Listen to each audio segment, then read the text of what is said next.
சரணம். அனைவருக்கும் வணக்கம். உலகம் பறந்து விரிந்திருக்கும் நம் கொங்கு சொந்தங்களுக்கு மாலை வணக்கங்கள். என் பெயர் இளஞ்செழியன். இன்னைக்கு நான் ஹோஸ்டா இருக்கேன். அண்ட் இன்னைக்கு பாத்தீங்கன்னா I got a very good topic. இன்னைக்கு இயற்கை அண்ட் நேச்சுரல் அப்படிங்கிற ஒரு கான்செப்ட்ல விவசாயத்துல இருந்து எல்லாமே போயிட்டு இருக்கிறதுனால we have got naturopathic doctor இன்னைக்கு அருட் சிவா ஃப்ரம் சிங்கப்பூர். அண்ட் அவரை பத்தி இன்ட்ரோடக்ஷன் சொல்லணும் அப்படின்னா 20 years of research of nutrition to bioenergetics. இந்த ஃபீல்ட்ல 20 years ரிசர்ச் பண்ணதை வச்சு he has got his own therapy and through which இவர் பாத்தீங்கன்னா நேச்சுரலா ஹீல் பண்ற ப்ராசஸ் இஸ் டூயிங். வேற நம்ம பாடி இம்யூன் சிஸ்டம் பாத்தீங்கன்னா இட் ஆட்டோமேட்டிக்கலா ரீஜெனரேட் ஆகிக்கிற ஆப்ஷன்ஸ் இருக்கு. பட் இன்னைக்கு இருக்க அவசர உலகத்துல நம்ம அதை மீறி கொண்டு போயிட்டு இருக்கோம். அதர் எக்ஸ்டர்னல் ஃபேக்டர்ஸ் எல்லாம் பண்ணிட்டு அதை என்ன சொல்ற அதோட பெர்ஃபார்மன்ஸ் அதிகம் இல்லாம பண்றோம். ஸோ டாக்டர் அருட் சிவாவோட மெயின் இதே பாத்தீங்கன்னா அந்த internal body stimulations and reflections எல்லாமே ஆக்டிவேட் பண்ணிட்டு ஒரு பிரச்சனை அது ரூட் காஸை சரி பண்ணி அதுல இருந்து உங்களுக்கு உண்டான ரிசல்ட்ஸ் தானா பாடியே கிரியேட் பண்ணிக்கிற மாதிரி பண்றதுதான் இவரோட இதுன்னு வைங்களேன். நம்ம மெயின் இந்த நேச்சுரோபதியோட ப்ராசஸே அதுதான். அண்ட் அவரோட கெரியர் ஹிஸ்டரி சொல்றோம் அப்படின்னா he is a researcher, health coach and entrepreneur, public speaker and a philanthropist. 1997 இருந்து he's been practicing holistic living and running a diagnostic and therapy center based on biogenic and bioenergetic medicine, helping people recover from the disease. So இது இல்லாம பாத்தீங்கன்னா அவர் teach பண்ணிட்டு counselling பண்றாங்க. இந்த process எப்படி கொண்டு போவாங்கன்னா first அவங்களை எஜுகேட் பண்ணிடுறாங்க. வாட் இஸ் அ ப்ராசஸ் என்ன அப்படிங்கிற மாதிரி புரிய வச்சு அதுக்கு உண்டான ரிசல்ட்ஸ் அவங்களே சிஸ்டமேட்டிக்கா ப்ராக்டிஸ் பண்ண வச்சு they showing very good results. And இவரோட அகாடமிக் அண்ட் ரிசர்ச் பேக்ரவுண்ட் பாத்தீங்க அப்படின்னா research in cell regeneration therapy and rejuvenation therapy since 2000 and research in bioenergetics and biogenic wellness since 2000 and Theta Healing Institute of Knowledge and board certified naturopathic doctor, American Naturopathic Medical Certification Board adilande, and diploma in doctor of naturopathy and diploma in certified health professional and certificate in ayurvedic nutrition and rejuvenation and certificate in building biological measurements, foundation certificate in energy medicine, fitness certified practitioner and ODEMT training certificate in ODEMT electromedical system regulations and Toastmasters International Communication Leadership Program, certificate in coronary-sacral therapy level 1 workshop, specialist diploma in information technology security and graduate diploma in business administration and bachelor of engineering in computer science. So இது ஒரு பேசிக் informations. நம்ம time waste பண்ணாம we'll just hand out to Shiva. Could be அவருக்கு நிறைய time கொடுப்போம். ஏன்னா இன்னைக்கு சூழ்நிலை நம்மளுக்கு ரொம்ப தேவைப்படுறது ஹெல்த் அண்ட் ரிலேட்டட் கான்சியஸ்னஸ். அதை செல்ஃபா கியூர் பண்ணிக்கிறதுக்கு he's a better person. He's a better person and I'd like to present Shiva to the forum. Welcome Shiva. நன்றி இளஞ்செழியன். நன்றி. நீங்க ஷேர் பண்ணிட்டு you can start பண்ணிக்கலாம். திரு ராஜசேகர் வர முடியல. பட் ஓகே, கொஞ்சம் ஓகே. ஸ்கிரீன் தெரியுதுங்களா? தெரியுதுங்க, ஸ்கிரீன் தெரியுதுங்க. ஓகே, மிக்க நன்றி இளஞ்செழியன். இன்ட்ரோடக்ஷன் உங்களை பத்தி இன்னும் கொஞ்சம் பர்சனல் இன்ஃபர்மேஷன்ஸ் தான் you can share. அப்புறம் பாத்துக்கான டாபிக் போறதுலயே நிறைய இருக்குங்க. நான் கொடுத்த 40 நிமிஷத்துல அதை நான் முடிக்கணும். ஓகே. இன்னைக்கு பாத்தீங்கன்னா ஏன் இந்த டாபிக்கை நான் சூஸ் பண்ணேன்னா, குறிப்பா கோவிட்க்கு அப்புறம் பாத்தீங்கன்னா நிறைய பேர்த்துக்கு ஏதோ ஒரு வகையில ஒன்னா ஹார்ட் அட்டாக் அல்லது ஸ்ட்ரோக் வந்துகிட்டே இருக்கு. உதாரணமா இந்தியாவில் எடுத்துட்டீங்கன்னா சில மூவி ஸ்டார் கூட போயிட்டாங்க. ஆனா வெளியில காரணம் இதுதான் சொல்றது இல்லை. ஆனா என்னை பொறுத்த வரைக்கும் நான் பார்த்த சர்க்கிள்ல என்னை சுத்தி வட்டாரத்துல இருக்கிறவங்களுக்கு இருந்திருந்தாப்புல நிறைய பேர்த்துக்கு ஹார்ட் ப்ராப்ளம். அப்போ இதை நம்ம எப்படி தடுத்துக்கிறதுன்னு ரொம்ப காலத்துக்கு முன்னாலேயே 1970 இருந்தே இந்த மாதிரி நிறைய இருக்கு, நிறைய வழிமுறைகள் இருக்கு. ஆனா யாரு அதை எடுத்து சொல்வார் இல்லை. இப்போ நான் இதுல எனக்கு ரொம்ப விருப்பம் உள்ளதுனால நான் பல நாடுகள்ல 40 நாடுகளுக்கு மேல போய் பல அறிஞர்களை சந்திச்சு நான் கத்துக்கிட்டது என்ன பண்ணிருக்கேன்னா ஒரு புரோட்டோகாலா போட்டிருக்கேன். இப்போ அதைத்தான் வந்து நான் உங்களுக்கு ஷேர் பண்ண போறேன். ஓகே, முதல்ல ஜார்ஜ் பெர்னார்ட் ஷா என்ன சொன்னார்னு பாருங்க. 2% மக்கள் தான் சிந்திக்கிறாங்களா, 3% மக்கள் சிந்திக்கிறோன்னு நினைச்சிட்டு இருக்காங்க. ஆனா பாக்கி உள்ள 95% மக்கள் சிந்திக்கிறத காட்டிலும் சாவே மேல நினைக்கிறாங்க. இத வந்து நம்ம மாத்தணும். கண்டிப்பா எல்லாரும் 2 வந்து மத்தவங்க கையில கொடுக்க கூடாது. என்னன்னா, ஒண்ணு அவங்களுடைய உடம்பையும் உயிரையும் பராமரிக்கக்கூடிய அறிவும் ஆற்றலையும் அவங்களே பெற்றுக்கணும். 3வது ஒரு மனிதர்கள் கையில கொடுக்க முடியாது, கொடுக்கவும் கூடாது. ஏன்னா இன்னைக்கு ஒரு மருத்துவர்கிட்டன்னு போனீங்கன்னா 2 அல்லது 3 நிமிஷம் தான் நீங்க அவங்களோட உட்கார்ந்து உரையாடக்கூடிய ஒரு சூழ்நிலை இருக்கு. ஆனா இன்னைக்கு ஒருத்தருடைய கதை கேட்கணும்னா பல மணி நேரம் ஆகும்.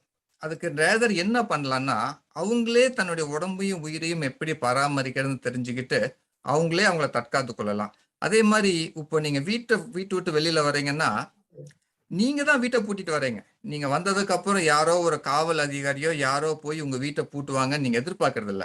ஏன்னா நீங்க உங்களுடைய உடைமைகளை போற்றி பாதுகாக்கிறீங்க. அதுக்கு இருக்கிற அறிவு இந்த உடம்பையும் உயிரையும் வந்து காப்பாத்தணுங்கிற வந்து அறிவு வந்து பல பேர்த்துக்கு இல்ல. இத வந்து நம்ம முதல்ல மாத்தணும். உடம்பையும் உயிரையும் நாம தான் காப்பாத்திக்கணுமே ஒழிய இன்னொருவர் வந்து நம்மளை காப்பாத்துவாருங்கிற எண்ணத்தையே வந்து நம்ம மாத்தணும். இது ரொம்ப முக்கியம். அடுத்தது நல்லா புரிஞ்சுக்குங்க, எந்த மருத்துவரும் உங்களை குணப்படுத்த முடியாது. நீங்க தான், உங்க உடம்பு தான் உங்களை குணப்படுத்த முடியும். மருத்துவர்கள்னால ஒரு உடம்பையும் உயிரையும் குணப்படுத்த முடியும்னா தோல்வியே இருக்கக்கூடாது. எல்லா மருத்துவர்களும் வந்து சக்சஸ்ஃபுல்லா முடியணும். ஆனா அப்படி இல்லை. பல சில சமயம் வேலை செய்து, பல சமயங்கள்ல வேலை செய்யறது இல்லை. அதே மாதிரி எந்த ஆசிரியரும் உங்களை கல்வி கற்றுக் கொடுக்கத்தான் முடியுமே ஒழிய உங்களை அறிவாளியா மாற்ற முடியாது. நீங்கள் தான் வந்து மாத்திக்கணும். அதே மாதிரி எந்த பயிற்சியாளரும் உங்களை பலசாலியால ஆக்க முடியாது. நீங்களா வேணுங்கிற பயிற்சி செய்து, நீங்களா வேணுங்கிற உணவு எடுத்து, நீங்களா பண்ணிட்டா தான் உண்டு. எந்த கோச்சும் உங்களை வந்து பணக்காரன் ஆயிட முடியாது. நீங்க தான் பாடுபட்டு பணக்காரன் ஆகணும். இதுல இருந்து என்ன தெரியுதுன்னா, ரெஸ்பான்சிபிலிட்டி, கடமைங்கிறது உங்க கையில தான் இருக்குதே ஒழிய மத்தவங்க கையில இல்ல. இதை நீங்க தயவு செஞ்சு நல்லா புரிஞ்சுக்குங்க. இப்போ நம்ம புத்தர் எடுத்துக்குவோமே. நான் 2 பேர்த்துல இருந்து வாழ்க்கையில ரொம்ப கத்துக்கிட்டேன். ஒண்ணு வடக்க புத்தர், என ஒரு 2500 ஆண்டுகளுக்கு முன்னால பிறந்தவர். அவரு என்ன வந்து அவருடைய வாழ்க்கையிலிருந்து கத்துக்கலாம்னா, அவர் ரொம்ப செல்வ செழிப்போட வாழ்ந்தவர். அவரு கஷ்டம்னா என்னன்னே தெரியாம வாழ்ந்தவர். அவரு முதல் முறையா அரண்மனையை விட்டு வெளியில வரும்போது 4 காட்சியை பார்க்கிறார். வயசான ஆளு, நோயாளியான ஒரு ஆளு, இறந்து போன ஒரு ஆளு, ஒரு ஞானி. ஒரு தேரோட்டிகிட்ட கேட்கிறாரு, யதார்த்தமா கேட்கிறாரு. ஏன்னா அவர் வெளியிலேயே வந்ததுனால இதெல்லாம் அவர் கண்கூட அவர் பார்த்ததே இல்லை. இது எல்லாம் என்ன, இது எனக்கும் வருமானு ஒரு கேள்வி கேட்டார். தேரோட்டி ரொம்ப சாதாரணமான ஒரு பதில சொன்னார். என்ன சொன்னார்னா, அரசனாகிய நீங்கள் முதல் கொண்டு ஆண்டியாகிய நான் வரை எல்லோரும் இந்த வழியைத்தான் நாம் பின்பற்றி செல்ல வேண்டும். அப்போ அவருக்கு யோசனை வருது, இதை நாம வெல்லக்கூடிய வலிமை இருக்கிறதா? அதனாலதான் உலகத்துல எத்தனையோ ராஜாக்கள் இருந்தாலும் இன்னைக்கு இவரு பேர் மட்டும் 2500 ஆண்டுகளா நிலைச்சிருக்கு. ஏன்னா கோடானு கோடி ராஜாக்கள் ராஜாவா இருந்துட்டு போனாங்க. இவர் எல்லாத்தையும் விட்டு விட்டு உண்மை என்னன்னு தேட போனதுனால இவருடைய பேர் நிலைச்சிருக்கு. அதனாலதான் வள்ளலார் சொல்லுவார், எல்லாவற்றையும் விட்டு விட்டதனால் வந்த லாபம் இதுன்னு. இவருடைய வாழ்க்கையிலிருந்து நம்ம கண்டிப்பா தெரிஞ்சுக்கலாம். வடக்கே புத்தர்னா நம்ம தெற்க வந்து பட்டினத்தார். அவரும் செல்வ செழிப்போட வாழ்ந்தவர். புராண கரையில சொல்லும் போது, குபேரனை மனித உருவம் எடுத்தா எவ்வளவு செல்வம் இருக்குமோ அவ்வளவு செல்வத்துக்கு உரிமையாளர் இவரு. ஒரே ஒரு வாக்கியம், காதற்ற ஊசியும் வாராது காணும் கடைவெளிக்கேன்னு எல்லாத்தையும் விட்டுட்டு உண்மை என்னன்னு தேடி போனார். இந்த மாதிரி நான் ஏன் இதை சொல்ல வரேன்னா, உடம்பையும் உயிரையும் நீங்க காப்பாத்திக்கணும்னா நீங்க தான் போய் நிறைய கற்றுக்கணும். இன்னொருத்தர் வந்து உங்களுக்கு சொல்லுவாங்க, உங்களை வந்து சரியான முறையில வழி நடத்துவாங்கிறதெல்லாம் கிடையாது. அதே மாதிரி நான் இப்ப சொல்லக்கூடியதை கூட நீங்க அதுதான் மகா வாக்கியமா எடுத்துக்க கூடாது. நான் சொல்றத ஒவ்வொன்றையும் நீங்களா ஆராய்ச்சி செய்து நீங்களா முடிவு செய்து நீங்களா தான் உங்களுடைய பிரச்சனைக்கு தீர்வு காண வேண்டுமே ஒழிய நான் இதுதான் முறைன்னு சொல்றது இல்ல. எனக்கு தெரிஞ்சது நான் உங்களுக்கு கத்துக் கொடுக்குறேன். நீங்கள் அதுக்கு மேல நீங்க இன்னும் மேலும் கத்து என்னென்ன வேணுமோ நீங்களே கற்று நீங்களே உங்களுக்கு மருத்துவர் ஆயிடலாம். நான் ஒரு காலத்துல சொல்லுவாங்க ஆங்கிலத்துல, if you are not your own doctor you are a pool man. அப்போ அதே அந்த மாதிரி இல்லாம முட்டாள்களா நம்ம இல்லாம அறிவாளிகளா நம்ம மாறதுக்கான ஒரே ஒரு சின்ன ஒரு ஷேர் பண்றேன் கூட. எனக்கு தெரிஞ்சது நான் உங்களுக்கு ஷேர் பண்றேன். ஏன்னா இன்னைக்கு உலகத்திலேயே பாத்தீங்கன்னா நம்பர் 1 கில்லர்னு எது சொன்னா ஹார்ட் அட்டாக் தான். அது கேன்சர் எல்லாம் கூட அப்புறம் தான். அப்ப இதை நம்ம இது என்னன்னா என்ன ஒரு ஆச்சரியமான விஷயம்னா இது ஒரு தடுத்து கொள்ளக்கூடிய ஒரு பிரச்சனை. இது வராம தற்காத்து கொள்ளவும் வந்ததற்கு அப்புறம் இயற்கையாகவே அதற்கு நிவாரணம் காண்றதுக்கும் நிறைய வழிமுறை இருந்தும் இதை ஏன் மக்கள் பின்பற்றலன்னு எனக்கு இன்ன வரைக்கும் எனக்கு ஒரு விளங்காத புதிரா இருக்கு. அப்போ இவங்க 2 பேருடைய வாழ்க்கையிலையும் புத்தருடைய வாழ்க்கையிலையும் மகா ஞானியான பட்டினத்தார் வாழ்க்கையில இருந்து நான் என்னன்னா அவங்களுடைய வாழ்க்கையை சிம்பிளிஃபை பண்ணி 5 எண்ணத்தை நான் என்னுடைய வாழ்க்கையில கடைப்பிடிப்பேன். என்னன்னா be alert, B awake, be aware, question anything and everything, apply common sense. இப்ப பாருங்க, புத்தரும் பட்டினத்தாரும் அலர்ட்டா இருந்ததுனாலதான் அவங்க எல்லாத்தையும் விட்டுட்டு உண்மையை ஞானி போனாங்க. அலர்ட் ஆனதுக்கு அப்புறம் அவங்களுக்கு என்ன ஆச்சுன்னா ஒரு அவேக்கனிங்ஸ் வந்துச்சு. அப்போ அதுல இருந்து அவேர்னஸ் என்னன்னா இப்படி நாம வாழ்ந்தோம்னா நமக்கு என்ன நடக்கும், இதை நாம எப்படி தடுத்துக்கலாம், அதாவது காரணம் இல்லாம காரியம் நடக்காது. அப்ப எப்படி நம்ம காரணத்தையும் காரியத்தையும் அறிஞ்சு நாம எல்லாத்தையும் தற்காத்து கொள்ளலாங்கிறதான். அதுக்கப்புறம் தன்னைத்தானே கேள்வி கேட்டார்கள், அவர்களுக்கு ஞானம் பிறந்தது. ஏன்னா அதை உண்மையை தேடி போனதுனால. இதை நீங்க வாழ்க்கையில எதுக்கு வேணாலும் கடைப்பிடிக்கலாம். கடைப்பிடிச்சு பாருங்க, உங்களுக்கே தெளிவான ஞானம் பிறக்கும்.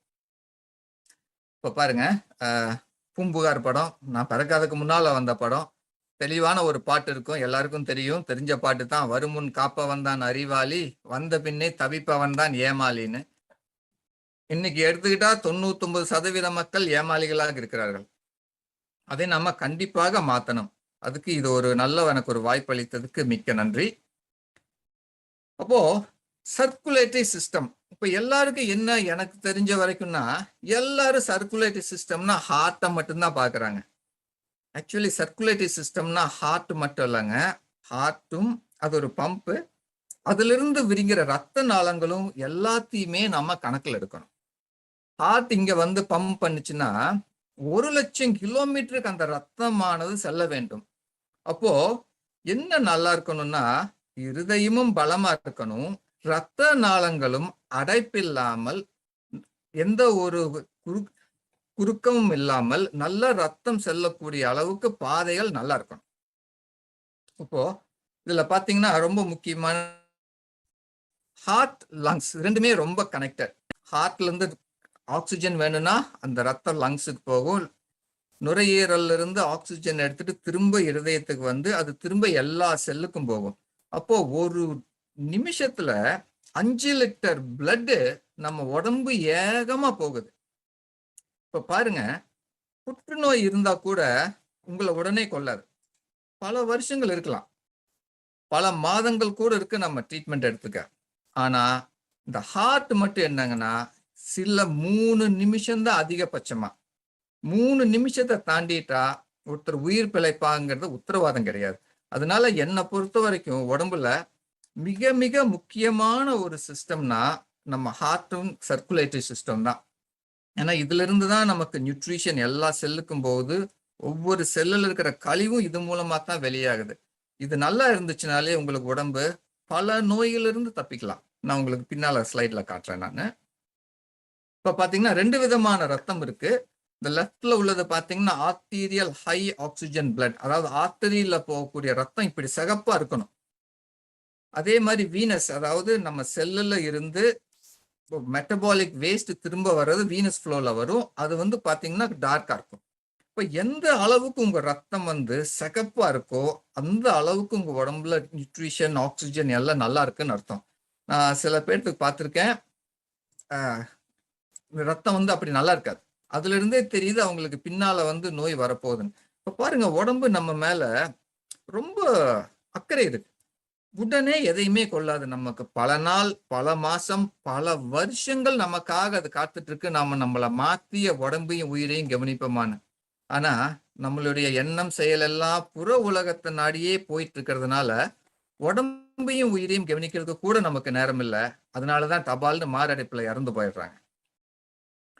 இப்ப பாருங்க, சரி, இப்போ ஹார்ட்டுக்கு 2 விதமான ப்ராப்ளம் இருக்கு. ஒன்னு பிளம்பிங் ப்ராப்ளம், ஒன்னு எலக்ட்ரிக்கல் ப்ராப்ளம். இப்ப நம்ம வந்து பிளம்பிங் ப்ராப்ளம் தான் பார்க்க போறோம். அப்ப ஹார்ட் அட்டாக் ஒருத்தருக்கு வருதுனாலே மூச்சு திணறல் இருக்கும். படி ஏற முடியாது, ஓட முடியாது, வேகமா நடக்க முடியாது. இதுல இருந்தே நமக்கு தெரிஞ்சுக்கலாம். ஏன்னா நமக்கு தெரியும் இல்லையா, நம்ம ஒரு காலத்துல எப்படி நடந்துட்டு இருந்தோம்னு. இப்போ இந்த மாதிரி நமக்கு வந்து முடியல, நடக்க முடியல, மூச்சு திணறல் வருதுனாலே நம்ம கொஞ்சம் உஷாராயிக்கணும். ஆனா யாரும் அப்படி நடந்துக்கிறது இல்லை. ஏன்னா அவங்க உடம்புக்குள்ள என்ன நடக்குதுங்கிற ஃபீலிங்கே அவங்களுக்கு தெரியறது இல்லை. உதாரணமா பாத்தீங்கன்னா, நான் பின்னால காட்டுறேன். நம்ம காலில் வளர முடி கூட நமக்கு வந்து காட்டி கொடுக்கும் நம்ம சர்க்குலேட்டரி சிஸ்டம் நல்லா இருக்கா இல்லையான்னு. ஆக்சிஜன் லெவல் கம்மியா இருக்கும். அதனால என்னங்கன்னா அவங்களுக்கு சதா தூக்கமாவே இருக்கும், அலர்ட்னஸ் இருக்காது, நெஞ்சு வலி வரும், லேசா மயக்கம் வர மாதிரி இருக்கும், நெஞ்சு படபடப்பு வரும். இதெல்லாம் வந்து உடனே வராது, கொஞ்சம் வரும், சில அப்ப அதுவா நல்லாகும், வரும், நல்லாகும். நம்ம வந்து ரொம்ப உஷாரா இருக்கணும். இந்த மாதிரி வந்துச்சுனாலே நம்ம தக்க மருத்துவர்களை சந்திச்சு நமக்கு வேணுங்கிறத நாம செஞ்சுக்கணும். ஹார்ட் அட்டாக் வராம தடுத்துக்கணும். இப்ப பாருங்க, ரொம்ப ரொம்ப என்ன கேட்டா முக்கியம்னா சர்க்குலேட்டரி சிஸ்டம்ல இந்த மைக்ரோ சர்க்குலேஷன் சொல்லுவோம். இப்போ ஹார்ட்ல இருந்து வர்றதெல்லாம் பெரிய வெசல்ல வரும். ஒவ்வொரு செல்லுக்கும் எதுல இருந்து நியூட்ரிஷன் போகுதுன்னா மைக்ரோ சர்க்குலேஷன்ல இருந்து தான் போகுது. அப்போ மைக்ரோ சர்க்குலேஷன் என்னன்னா நம்ம முடிய காட்டிலும் 10 மடங்கு சின்னது. அப்படின்னா பாத்துக்குங்க, அந்த அந்த ஒரு குறுகிய பாதையில ஒரே ஒரு பிளட் செல் மட்டும்தான் போக முடியும், அதுக்கு மேல போக முடியாது. அப்படின்னா தெரிஞ்சுக்குங்க அதுல எவ்வளவு ஒரு சின்ன ஒரு நுணுக்கமான ஒரு இடம்.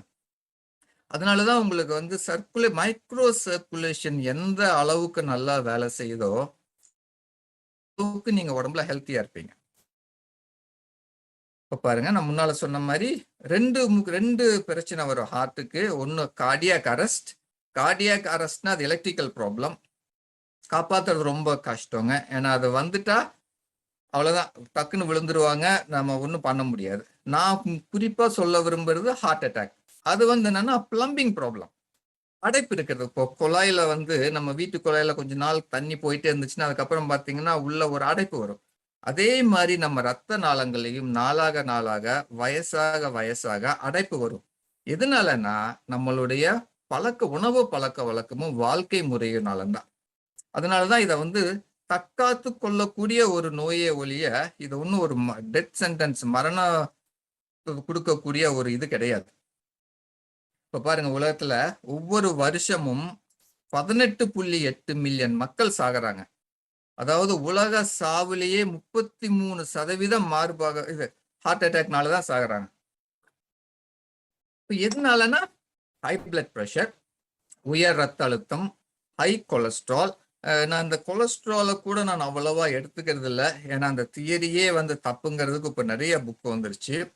உடல் பாரம், ரொம்ப அதிகமான எடை, காத்து, ஏர் பொல்யூஷன். இந்தியால மட்டும் என்ன சொல்றாங்கன்னா நகரத்துல வாழ்றவங்க, நான் சொல்வது நரகம்னு, நகரம் அல்லது நரகத்துல வாழ்றவங்களுக்கு இந்த வெஹிக்கல் எக்ஸாஸ்ட், அந்த பொல்யூஷன்னாலேயே 5 ஆண்டுகள் அவங்களுடைய வாழ்நாள் இருந்து வீணா போகுது. அடுத்தது சும்மாவே உட்கார்ந்துட்டு இருக்கிறது. இப்ப எல்லாத்துக்குமே என்னங்கன்னா போனு, இந்த டிவி எல்லாம் வந்ததுக்கு அப்புறம் ஒரு சின்ன நட கூட அவங்களுக்கு கஷ்டமா போச்சு. இப்போ உதாரணமா சிங்கப்பூர் எடுத்துட்டீங்கன்னா, இந்த நாட்டுல வாழ்ந்துட்டு வேற ஒரு நாட்டுல போய் வாழ முடியுமாங்கிறதே ஒரு கேள்விக்குறி. ஏன்னா அத்தனையுமே உங்களுடைய வாசல் வரைக்கும் வரும்.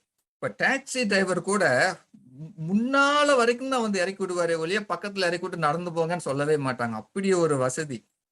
எனக்கு தெரியும், என்னுடைய நண்பர், அவர் வண்டியை ஓட்டிட்டு அவர் ஆபீஸ் வாசல் போற வரைக்கும் அவர் உடம்பு பெருத்துக்கிட்டே போச்சுனாரு. எப்ப காரை நிறுத்தி நடந்து போய் பஸ் ட்ரெயின் எடுத்து போக ஆரம்பிச்சாரோ அப்பவே எடை குறைய ஆரம்பிச்சிருச்சுனாரு. அப்ப பாத்துக்குங்க, சும்மா ஒரு நடக்கிறதா அதுலயே கூட நமக்கு பல நன்மைகள் இருக்கு. அடுத்தது நீரிழிவு நோய். இந்தியால வந்து சொல்லவே வேண்டாம், கட்டுக்கடங்காத அளவுக்கு நீரிழிவு நோய் பெருகிட்டே போகுது. அடுத்தது புகைப்பழக்கம். அப்புறம் டயபெட்டிஸ் நீரிழிவு நோய் இருந்தாலே கிட்னியும் ஹார்ட்டும் தன்னால பாதிக்கும். கிட்னி, காட்டு, கண்ணு, மூளை, லிவர் எல்லாமே பாதிக்கும். அந்த ஒரு நோய் போதும் ஆளை கொள்றதுக்கு. இப்ப பாருங்க, நம்மளுடைய ஹார்ட் ப்ராப்ளம் நம்ம சொல்றதை காட்டிலும் சர்க்குலேட்டரி ப்ராப்ளம் நான் சொல்லுவேன். எவ்வளவு டிசீஸ் வருதுன்னு பாருங்க. இப்போ என்னுடைய கேன்சர் கிளைண்ட் வந்தாங்கன்னா அவங்க கையை தொட்டு பார்த்தா ஐஸ் மாதிரி இருக்கும். செத்த போனத்தை தொட்டா தான் வந்து உடம்பு சில்லுன்னு இருக்கணுமே ஒழிய, உயிரோட ஒருத்தர் இருந்தா தமிழ்ல சொன்ன மாதிரி சூடு சொரணை கொஞ்சம் இருக்கணும். ஆனா நிறைய பேர்த்துக்கு இல்ல. அப்பவே நான் சொல்லிடுவேன், ஏதோ பிரச்சனை வரப்போகுது, எதுக்கும் பார்த்துருங்கன்னு. இப்ப பாருங்கன்னா, சிங்கப்பூர்ல முக்கால்வாசி பேர் தூங்குறதே இல்லை. குழந்தைகள் முதல் கொண்டு ரொம்ப நேரம் கழிச்சு தான் தூங்குறாங்க. அதுவும் பாதிக்கும். ஹார்ட் அட்டாக் எல்லாம் ஒரு காலத்துல 70, 80ன்னு வர்றதெல்லாம் இன்னைக்கு ரொம்ப சர்வசகதமா 20, 30லயே வர ஆரம்பிச்சிருச்சு. இப்போ நான் அதுல லிஸ்ட் பண்ணிருக்கிற அத்தனை நோயும் சர்க்குலேட்டரி ப்ராப்ளமும் ஒரு காரணம். அதைத்தான் நம்ம வந்து இன்னும் கொஞ்சம் விரிவா பார்ப்போம். நம்ம இப்ப பாத்தீங்கன்னா, நம்ம எல்லாரும் ஹார்ட்டை மட்டும்தான் நம்ம கவனிக்கிறோம். ஆனா பிளட் வெசல்ஸ் பாருங்க எவ்வளவு இருக்குன்னு. இத விரிச்சா 1,00,000 கிலோமீட்டர் அளவுக்கு நம்ம பிளட் வெசல்ஸ் இருக்குன்னா, அப்ப நம்ம அதுல கொஞ்சம் கவனம் செலுத்தணும் இல்லையா? ஆனா யாரும் இதை வந்து கண்டுக்கிறதே இல்லை. வெறும் ஹார்ட்டை மட்டுமே பார்த்துட்டு இருக்காங்க. அதனாலதான் அதுக்கு பேரு கூட கொரோனரி ஆர்டரி டிசீஸ்ன்னு தான் சொல்றாங்களே ஒழிய பிளட் வெசல் டிசீஸ்ன்னு அதை சொல்றது இல்லை. சரிங்க, இது வந்து சிலதை வந்து ஹைலைட் பண்ணணும். ஹார்ட் அட்டாக் வந்தா எவ்வளவு நேரத்துல ஒரு நடக்குங்கிற நிகழ்வு நடக்குங்கிறத பாருங்க. இந்த காணொலியில நீங்க பாக்குறவங்க உங்க கண்ணு முன்னாலே சாக போறாங்க. சொல்லிட்டு தான் நான் அதை பிளே பண்ணணும். பாருங்களேன்.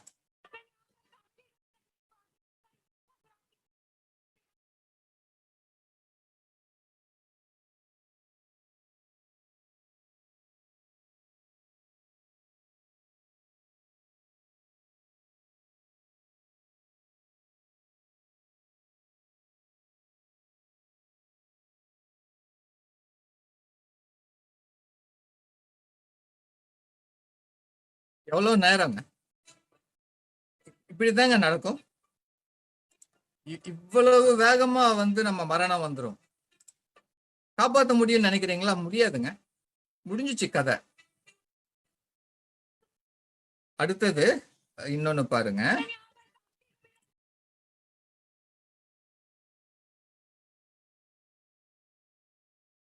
இப்படிதான் எல்லாரும் நார்மலா இருக்கிற மாதிரி தான் இருக்கும். ஒண்ணுமே தெரியாது, சிம்டமே காட்டாது. இந்த ஹார்ட் ப்ராப்ளம் மட்டும் பாருங்க, அவ்வளவுதான்.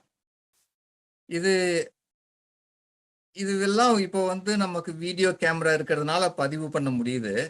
இத 150 வருஷத்துக்கு முன்னாலேயே வள்ளலார் நமக்கு தெளிவா சொல்லிட்டாரு என்ன நடக்குங்கிறத. பார்ப்போம் அடுத்தது. எதுவுமே காட்டாதுங்க. ஒரு செகண்ட் நான் பாத்தீங்கன்னா அந்த அம்மாக்கு கண்ணு 2 மேல போயிடுச்சு, அவ்வளவுதான், முடிஞ்சிச்சு. அப்படியே விழுந்தாரு கீழே. நின்றார், இருந்தார், நிலைகுலைய வீழ்ந்து உயிர்தான் சென்றார் என கேட்டும் தேர்ந்தலையே. வள்ளலார் திருவருட்பால நெஞ்சறிவுறுத்தல்ங்கிற தலைப்புல 150 வருஷத்துக்கு முன்னால நமக்கு அறிவுறுத்தி இருக்காரு பாருங்க. பின்றாது தொட்டார் உணவுடனே தும்பினார் அம்ம உயிர் விட்டார் என கேட்டும் வெட்கில்லையே. தட்டாமல் உண்டார், படுத்தார், உறங்கினார், பேர் உறக்கம் கொண்டார் என கேட்டும் கூசிலையே. அப்படின்னா ஹார்ட் அட்டாக் வந்து இன்னைக்கு நேத்து நடந்ததில்ல, பல 150 வருஷத்துக்கு முன்னால இருந்து கூட அது நடந்துகிட்டு இருக்கு. இல்லாட்டி அவர் எப்படி எழுதுவாரு 150 வருஷத்துக்கு முன்னால? பாருங்க, அவர் சொல்றது இன்னைக்கு எப்படி பொருந்தி வருதுன்னு பாருங்க.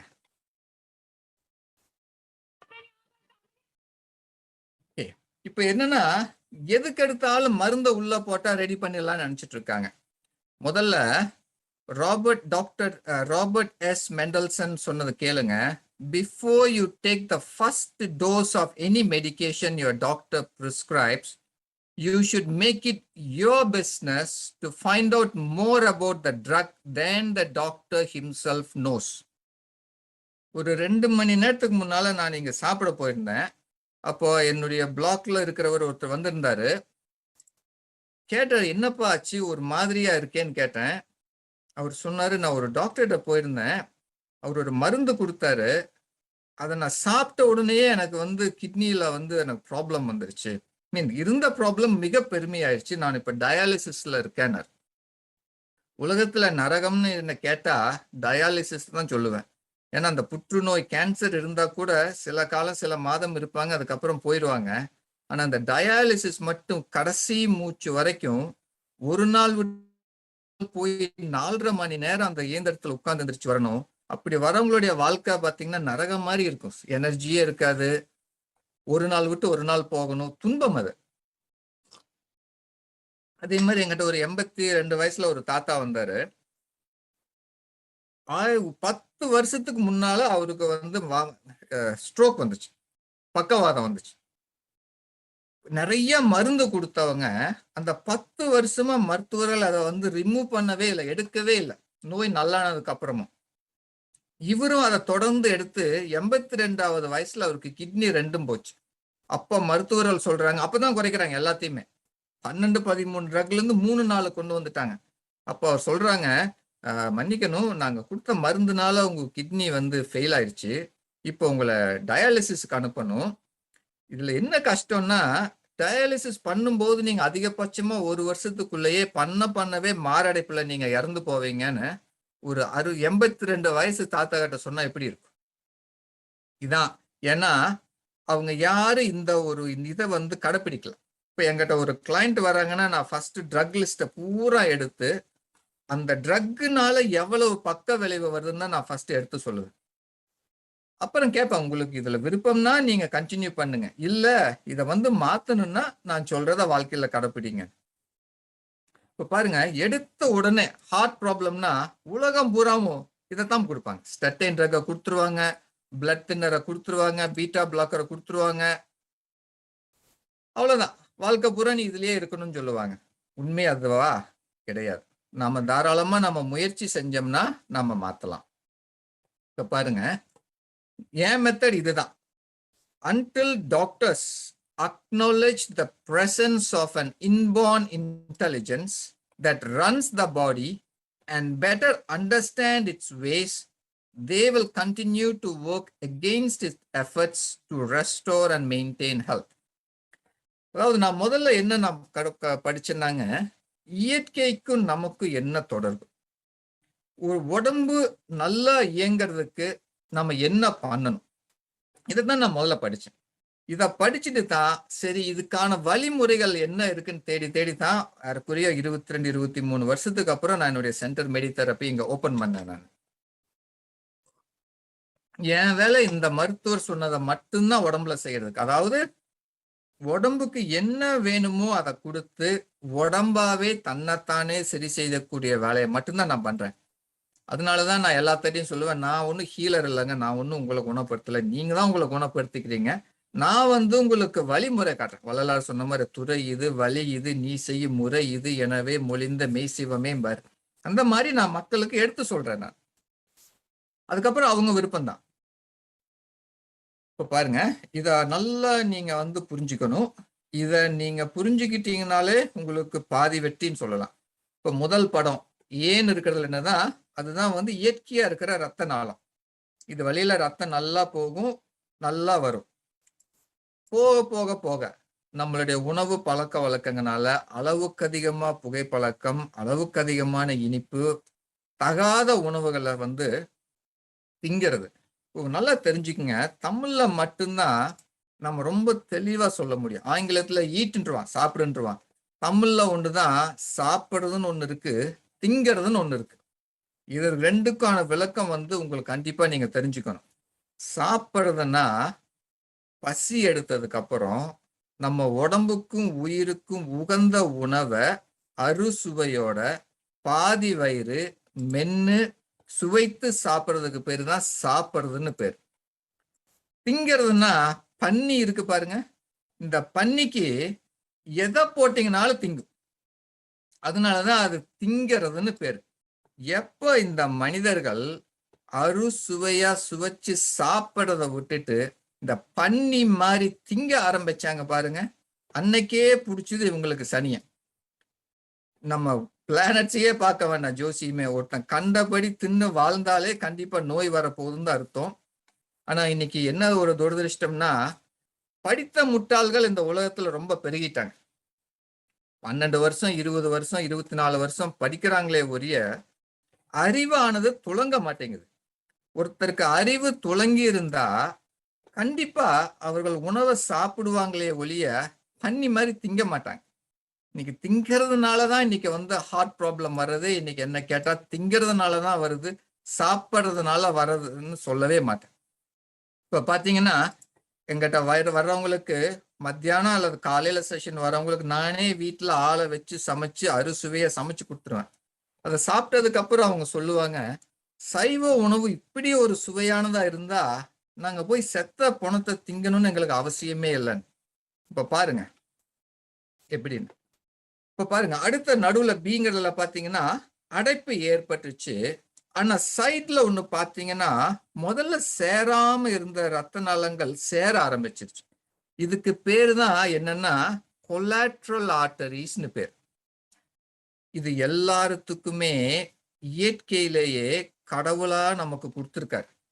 ஆனா அது எப்ப இயங்கும்னா நம்ம உடம்புக்கு சில பயிற்சிகள் கொடுக்கும்போது மட்டும்தான் இந்த மாதிரி நடக்குமே ஒழிய தின்னுகிட்டு உட்கார்ந்துகிட்டும் தூங்கிட்டு இருந்தோம்னா கொலாட்ரல்ஸ் நமக்கு உருவாகாது. அதனாலதான் இன்னைக்கு மாரடைப்பை சாகுறாங்க. நீங்க ஏதாவது ஒரு விவசாயி, கடுமையா உழைக்கிற விவசாயி, அதாவது நமக்கு அவங்களோட உடம்ப வச்சு உழைக்கிற விவசாயி மாரடைப்புல சாகிறது பார்த்திருக்கீங்களா? யாருக்கு நடக்காது. யாருக்கு நடக்கும்னா அவங்கள வேலை வாங்கிட்டு உட்கார்ந்துட்டு தின்னுகிட்டு இருக்கிறாங்க பாருங்க, இவங்களுக்கு தான் நடக்கும். ஏன்னா இவங்க ஒரு வேலையும் செய்யாம நல்லா கொட்டிக்க வேண்டியது வயிற்றுக்குள்ள, அப்புறம் உட்கார்ந்துகிட்டே இருக்க வேண்டியது. அப்புறம் கண்ட பாருங்க தின்பண்டங்கள்னு பேரு, கண்டதையும் திங்க வேண்டியது நாள் முழுக்க. இப்படியே 5 வருஷம் 10 வருஷம் 20 வருஷம் 30 வருஷம் பண்ணிட்டு இருந்தா அப்புறம் உடம்புக்கு சீக்கு வராம என்ன ஆகுங்க?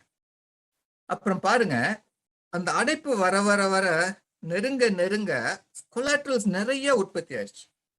இப்போ இது விட்டுருங்க, நம்மளை சுத்தி என்ன நடக்குதுன்னு பாருங்க. ஒரு சாலை இருக்கு, விரைவு சாலை. அதுல ஏதாவது ஒரு வேலை செய்யறாங்கன்னா சாலையை பூராம அடைச்சிடுறான் இல்லையே, ஒரு மாற்று வழி கொடுக்குறாங்களே. போக்குவரத்து தடைபடாம போறதுக்கு ஒரு மாற்று வழி. 4 பில்லியன் வருஷத்துக்கு அப்புறம் நாம இந்த பூமியில உருவாகி இருக்கோம்னா நம்ம எவ்வளவு ஒரு எவல்யூஷன் ப்ராசஸ்ல போயிருக்கோம். நம்மளை படைச்சவருக்கு தெரியாதா எது முக்கியம்னு? அவருக்கு தெரியும். இந்த இருதயம்கள் நின்னுட்டா நம்ம முன்னால பார்த்த மாதிரி 3 செகண்ட்ல கேம் ஓவர்னு தெரியும். அவருக்கு கதை முடிஞ்சுதுன்னு தெரியும். அதனாலதான் அவர் இயற்கையிலேயே நமக்கு கொலாட்ரல்ஸ் கொடுத்தாரு. நான் என்ன பண்றேன்னா மக்களுக்கு இந்த கொலாட்ரல்ஸையும் கொடுத்துட்றேன். ஆர்டரி ஸ்டிஃப்னஸ் சொல்லுவோம். இப்போ அதாவது பைப்பு போயிட்டே இருந்தா உள்ள ரொம்ப நாளா இந்த இது படிகிற மாதிரி, கால்சியம் டிபாசிட் படிகிற மாதிரி நம்ம உடம்புக்குள்ளேயும் படியறதையும் நான் கரைக்கிறேன். வெசல்ஸையும் எலாஸ்டிக்கா மாத்துறேன். ரத்தத்துடைய குவாலிட்டியும் கூட்டுறேன். அடுத்தது கொலாட்ரலையும் உருவாக்குறேன். இப்படி உருவாக்குறதுனால விளையிற நன்மை என்னங்கன்னா உங்களுக்கு பைபாஸே தேவையில்லை. இது நான் உங்களுக்கு எக்ஸாம்பிள்ஸ் நிறைய காட்ட போறேன் பாருங்க. இதுக்கு முன்னால பழைய மெத்தட் ஒன்று இருக்குங்க. அதுக்கு என்ன பண்ணுவாங்கன்னா இசிபின்னு ஒரு மெஷின் இருக்கு, என்ஹான்ஸ் கவுண்டர் பல்சேஷன். அல்லது நானும் ஒன்று வச்சிருக்கேன், ஒரு $80,000 மெஷின் வாங்கி வச்சிருக்கேன். 5 வருஷமா அதை உபயோகப்படுத்தினேன். இப்போ நான் அதை உபயோகப்படுத்துறது இல்லை. ஏன்னா வெறும் $2,000 $80,000 மெஷின் பண்ண வேண்டிய வேலையை $2,000 உள்ள மெஷின் தன்னாலேயே பண்ணிடும். அது இசிபின்னா 35 செஷனுக்கு ஒருத்தருக்கு விடாம வரணும், வாரத்தில் 5 நாள் வரணும். இது அப்படி இல்லைங்க.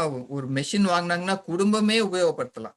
இன்னைக்கு எல்லாத்தையுமே சொல்றது 40 வயசுக்கு மேல ஆயிட்டா அந்த மெஷினை யூஸ் பண்ணி உங்க உடம்பையும் உயிரையும் நீங்க காப்பாத்திக்கிங்க.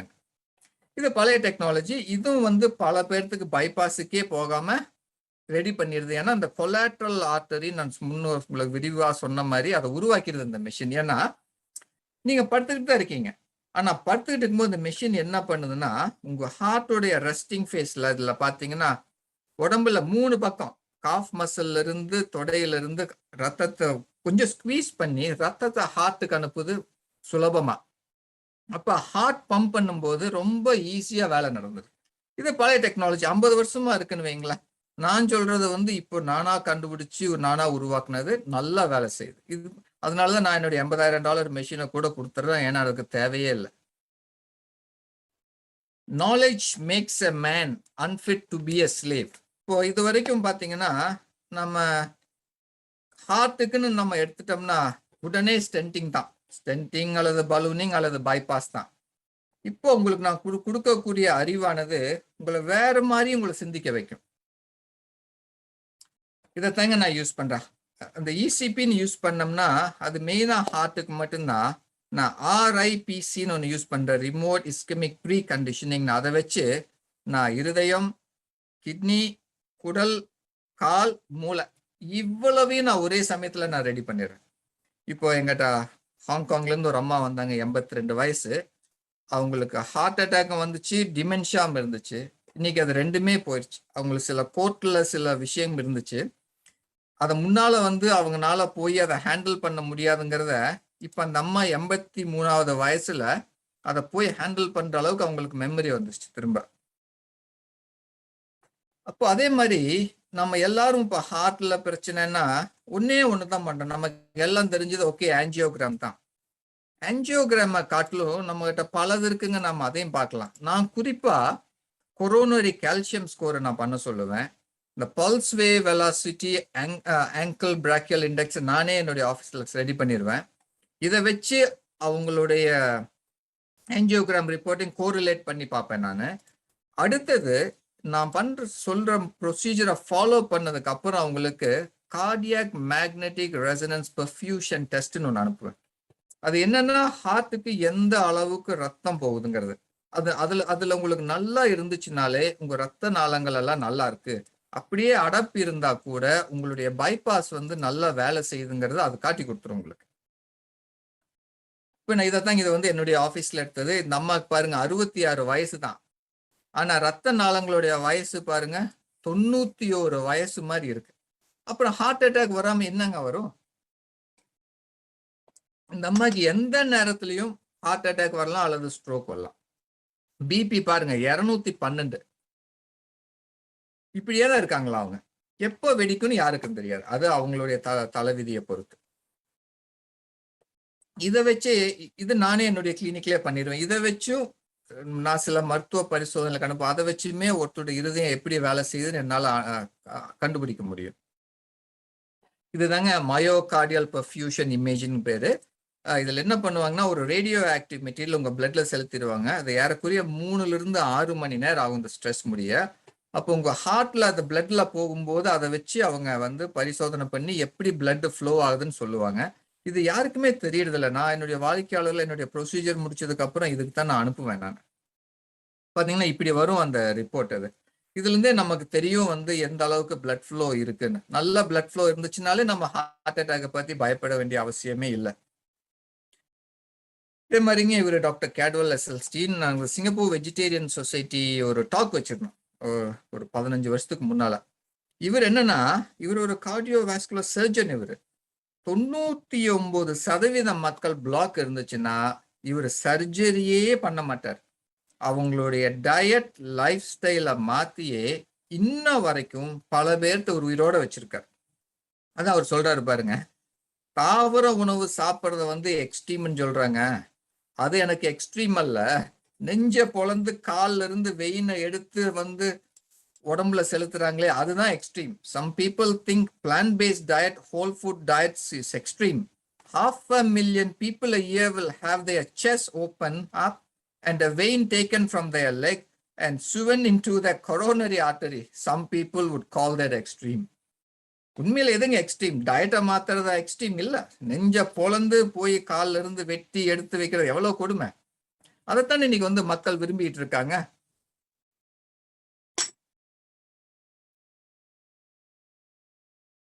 இப்ப பாத்தீங்கன்னா இந்த புக் என் டேபிள்லயே இருக்கு.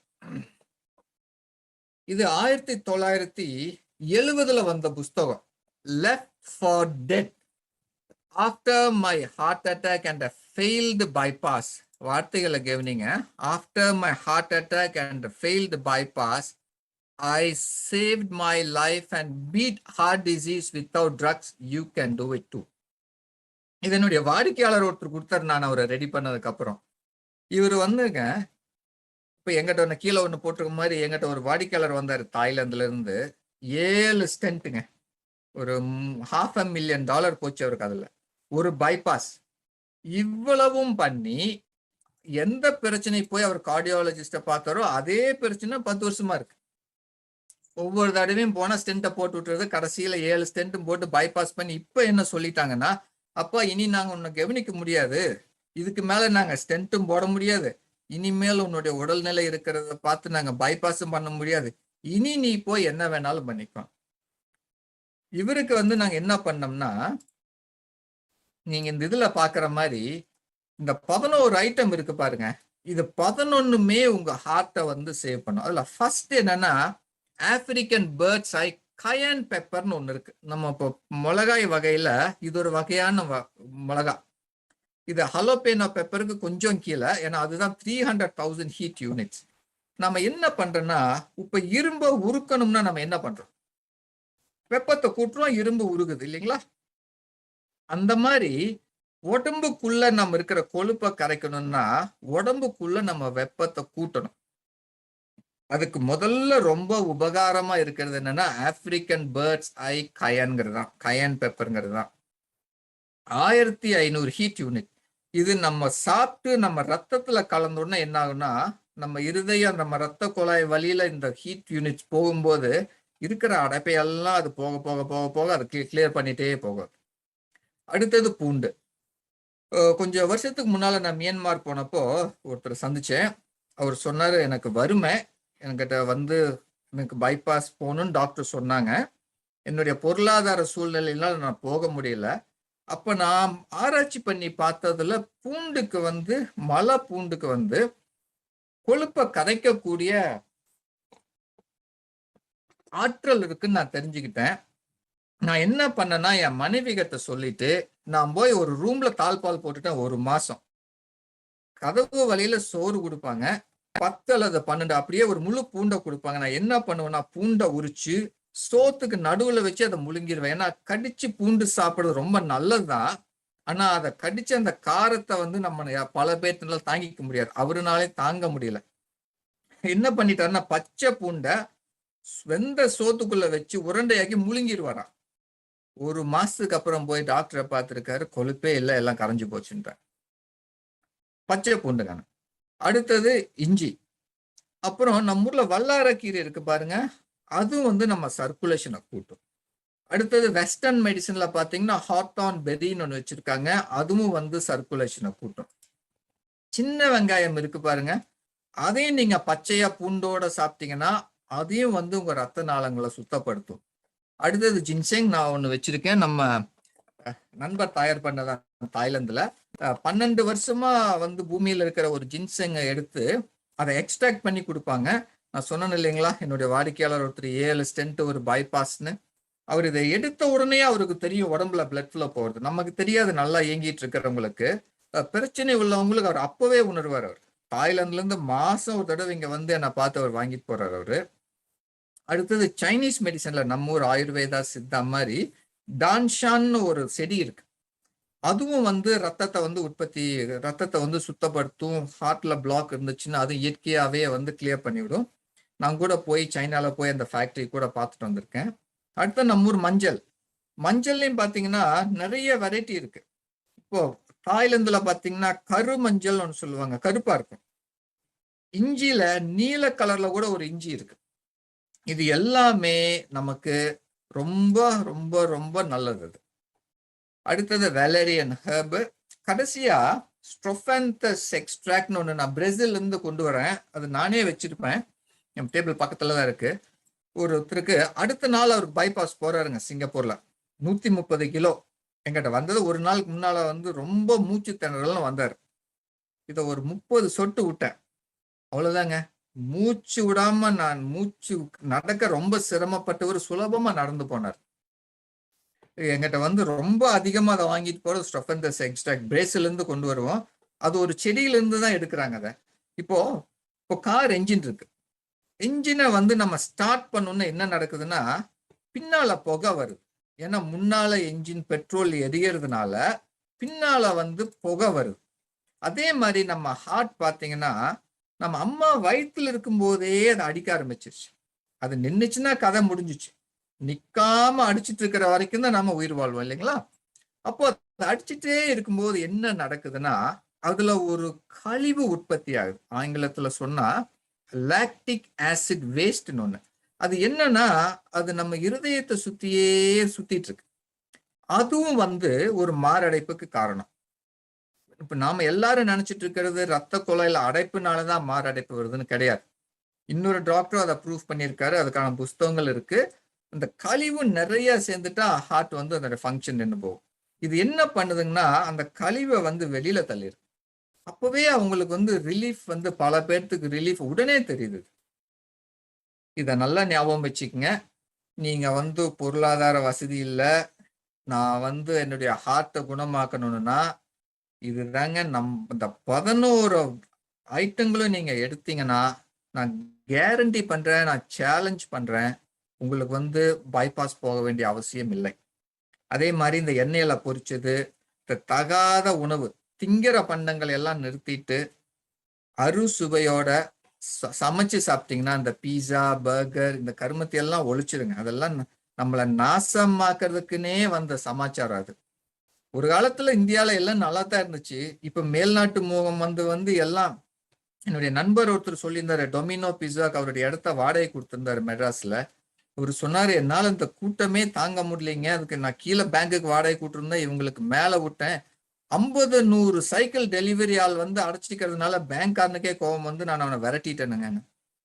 இதுல இருந்து என்ன தெரியுதுன்னா, மக்கள் சானா விரும்பி சாகுறான். காசை கொடுத்து சாகிறதுக்கு ரெடி ஆயிட்டான். முட்டாள் பயல்கள் நிறைய பெருகிட்டாங்கிறது இதுல இருந்து ஒரு நல்ல அடையாளமா தெரியுது நமக்கு.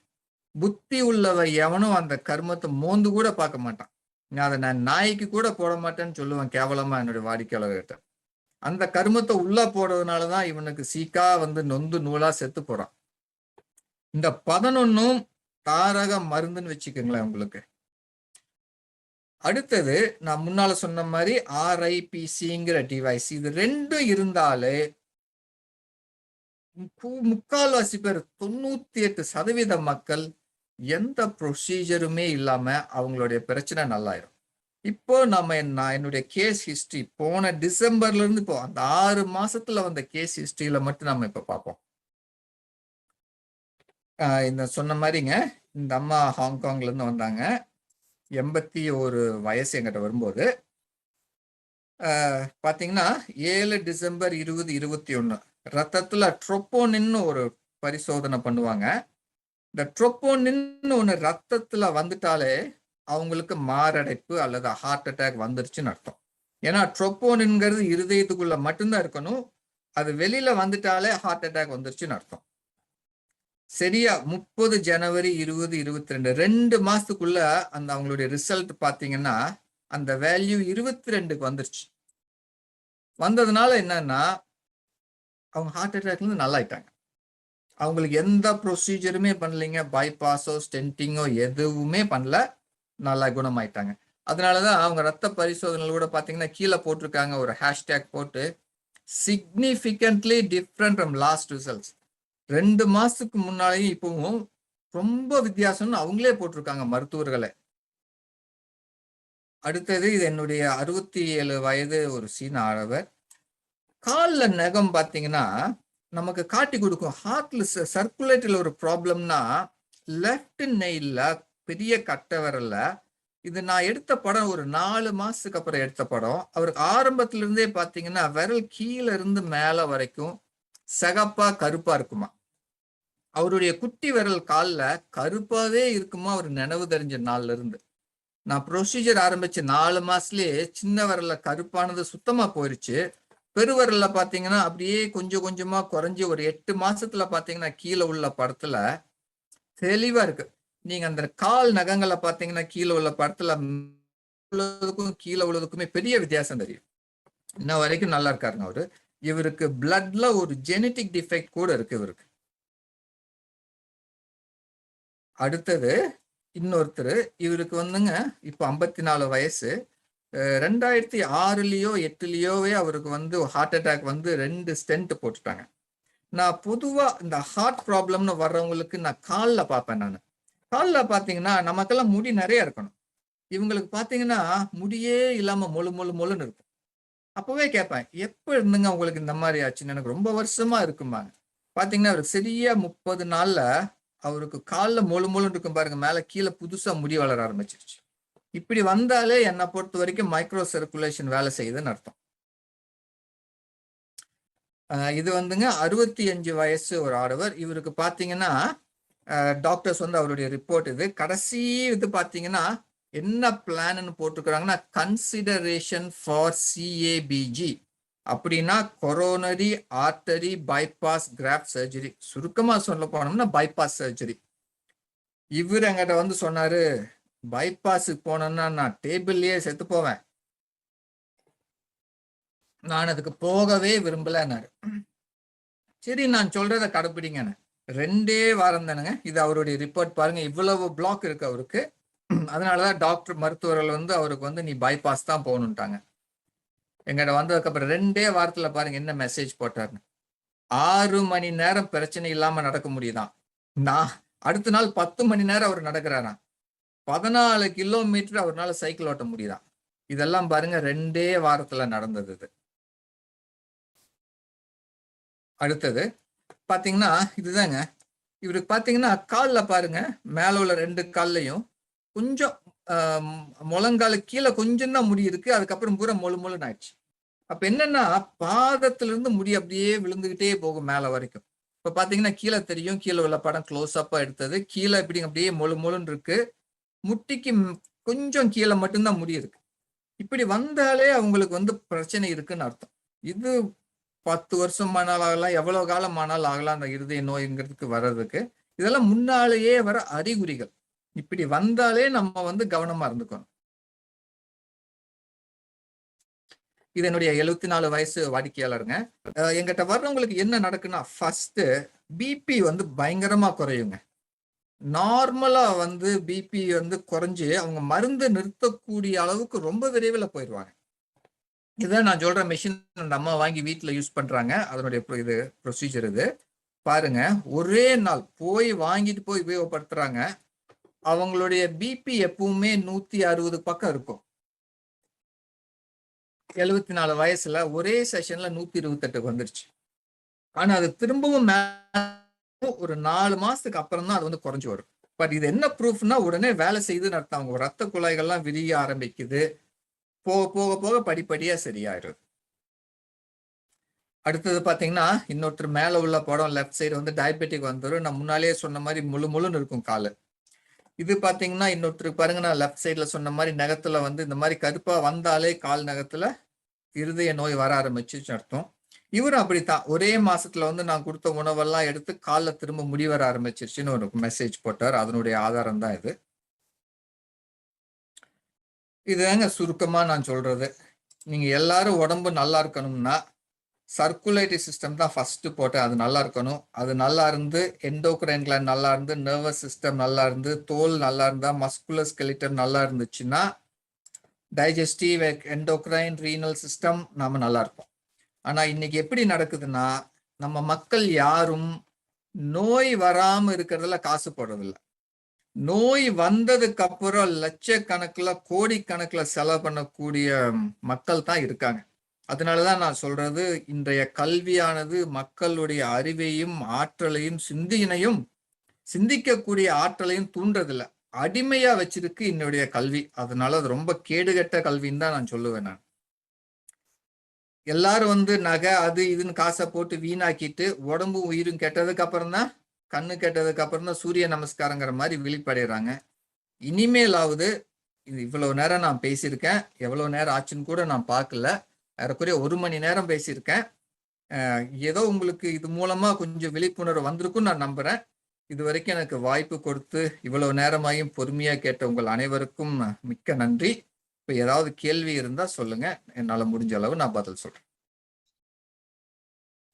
அருமையான விளக்கங்கள் திரு சிவா அவர்கள் கொடுத்திருக்காங்க. இது பாத்தீங்கன்னா இன்னைக்கு உண்டான வாழ்வியல் முறையில என்னென்ன சேஞ்சஸ் பண்ணுங்கிறத, பேசிக் சேஞ்சஸ் கொண்டுணுங்கிறத மெயினா சொல்லியிருக்காரு. வெரி நைஸ் திரு சிவா அவர்களே. அண்ட் இப்ப பாத்தீங்கன்னா நிறைய கொஸ்டின்ஸ் கேட்க ஆரம்பிச்சிருக்காங்க. அப்படிங்களா? அது ஒரு காமன் கொஸ்டின்ஸ் அப்படியே உங்களுக்கு ஜஸ்ட் உங்களுக்கு கொடுக்குறேன் நானு. ஓகேங்க. இதை பொறுத்த வரைக்கும் உங்களுக்கு நான் இன்ட்ரடக்ஷன்ல கொஞ்சம் மிஸ் பண்ண விஷயங்கள்ல வந்து நான் கொண்டு வரணும்னு பாக்குறேன். சோ நீங்க பிறந்து வளர்ந்தது உங்களோட என்ன கோலம் அந்த ரிலேட்டட் கொஞ்சம் இன்ஃபர்மேஷன்ஸ் கொடுத்தீங்கன்னா மிஸ் அவுட். அப்படிங்களா? நான் பிறந்தது வளர்ந்ததெல்லாம் பொள்ளாச்சி இல்லைங்க. பொள்ளாச்சி சாந்தி மருத்துவமனையில தான் பிறந்தேன் நானு. டாக்டர் முருகையனுடைய கௌசல்யா முருகையன் தான் பார்த்தாங்க. அப்புறம் பொள்ளாச்சியில கொஞ்ச நாள் படிச்சேன், அப்புறம் கோயம்புத்தூர்ல படிச்சேன், அப்புறம் முடிச்சுட்டு என்னோட இன்ஜினியரிங் பெங்களூர்ல முடிச்சுட்டு நான் நேரா சிங்கப்பூர் வந்துட்டேன். இங்க வந்து 27 வருஷம் ஆகுது. இங்க வந்ததுக்கு அப்புறம் தான் வந்து இந்த மாதிரி நான் மருத்துவத்துறையில இறங்கினேன். அதுக்கு முன்னால இன்ஜினியரிங் துறையில தான் இருந்தேன் நானு. ரொம்ப காலமா படிச்சுட்டு அப்புறம் கடந்த ஒரு 12 ஆண்டுகளா முழு நேரமா நான் வந்து இந்த இயற்கை மருத்துவத்துறைக்கு வந்துட்டேன்.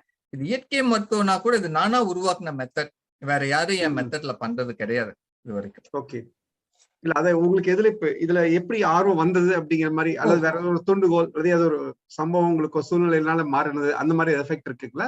இல்லைங்க, நான் முதல்ல சிங்கப்பூர் பொது மருத்துவமனை, சிங்கப்பூர்லயே ரொம்ப பழமையான மருத்துவமனை, இன்னைக்கு அது ஏறக்குறைய 200 வருஷம் ஆக போகுதுன்னு நினைக்கிறேன். அதுல ஒரு 3.5 வருஷம் வேலை செஞ்சேன். ஓ வெரி குட். அப்பதான் புத்தர் பட்டினத்தாருக்கு விழிப்புணர்வு வந்த மாதிரி, ஏன்டா மக்கள் நோய் வர வரைக்கும் இப்படியே உட்கார்ந்துட்டு இருக்கான், நோய் வந்ததுக்கு அப்புறம் தான் இவனுக்கு புத்தி வருதா, இந்த நோயே வராம தடுக்கிறதுக்கு ஏதாவது ஒரு வாய்ப்பு இருக்கான்னு இறங்க ஆரம்பிச்சதான் 97ல. அது இன்ன வரைக்கும் அது ஓடிட்டு இருக்கு. அது வாழ்நாள் பூரா ஓடும். ஏன்னா கட்டுறது கைமண் அளவு, கல்லாதது உலக அளவுங்கிற மாதிரி நிறைய இருக்கு. கண்டிப்பா. அங்க போனதுக்கு அப்புறம் தான் டெய்லி எனக்கு முன்னால உடம்பேகமா டியூப போட்டுட்டு வழியில கத்திட்டு இருக்கிறதெல்லாம் பார்த்ததுக்கு அப்புறம் தான், வேண்டாண்டா சாமி, இது நம்மனால, இது நமக்கு வந்தா நம்மனால தாங்க முடியாது, நம்ம பொதுவா அந்த வலினாலே நமக்கு பிடிக்காது. அப்ப வராம இருக்கணும்னா என்ன பண்ணணும்? புத்தர் எப்படி நமக்கு முதுமை சாவு இதெல்லாம் வராம இருக்கிறதுக்கு வந்து என்ன பண்ணுனாங்களோ முன்னெச்சரிக்கையா, அப்ப நான் பண்ண ஆரம்பிச்சேன். நானா முதல்ல நிறைய வாங்கி ட்ரை பண்ணி நண்பர் வட்டத்துல கொடுத்து, அப்புறம் கடைசியா வந்து சரி இப்ப நல்லா வேலை செய்யுது. ஏன்னா ஆதாரங்கள் நிறைய இருக்கு. Very good. Okay okay. அதனால ஒரு 27 வருஷமா ஓடிட்டு இருக்குன்னு வைங்களா. ரொம்ப உன்னதமான பணி இதெல்லாம். சரி, क्वेश्चंस கேட்டிருக்காங்க. இப்ப nature based food, vegetables, fruits எல்லாம் இருக்குல்லைங்க. இது ஹார்ட் அட்டாக் ரிலேட்டட், நீங்க ஹார்ட் ரிலேட்டட் அதிகமா சொன்னனால ஃபர்ஸ்ட் அந்த क्वेश्चन உங்களுக்கு கொண்டுறோம். சோ இதுக்கு வந்து ஏதாவது ஒரு டயட், ஃபுட், வெஜிடபிள், ஃப்ரூட்ஸ் இது மாதிரி இருக்குல்ல, இந்த ஹார்ட் அட்டாக் ரிஸ்க் குறைக்கிறதுக்கு ஏதாவது ஒரு சஜஷன் கொடுக்க முடியுமான்னு கேட்டாங்க. உதாரணமா எடுத்துட்டீங்கன்னா, அரிசி சமைக்கிறதே நம்ம ஆத்தா எல்லாம் சமைச்ச மாதிரி சமைக்கணும். அவங்க எப்படி சமைப்பாங்க சொல்லுங்க? வடிச்சு பண்ணுவாங்க.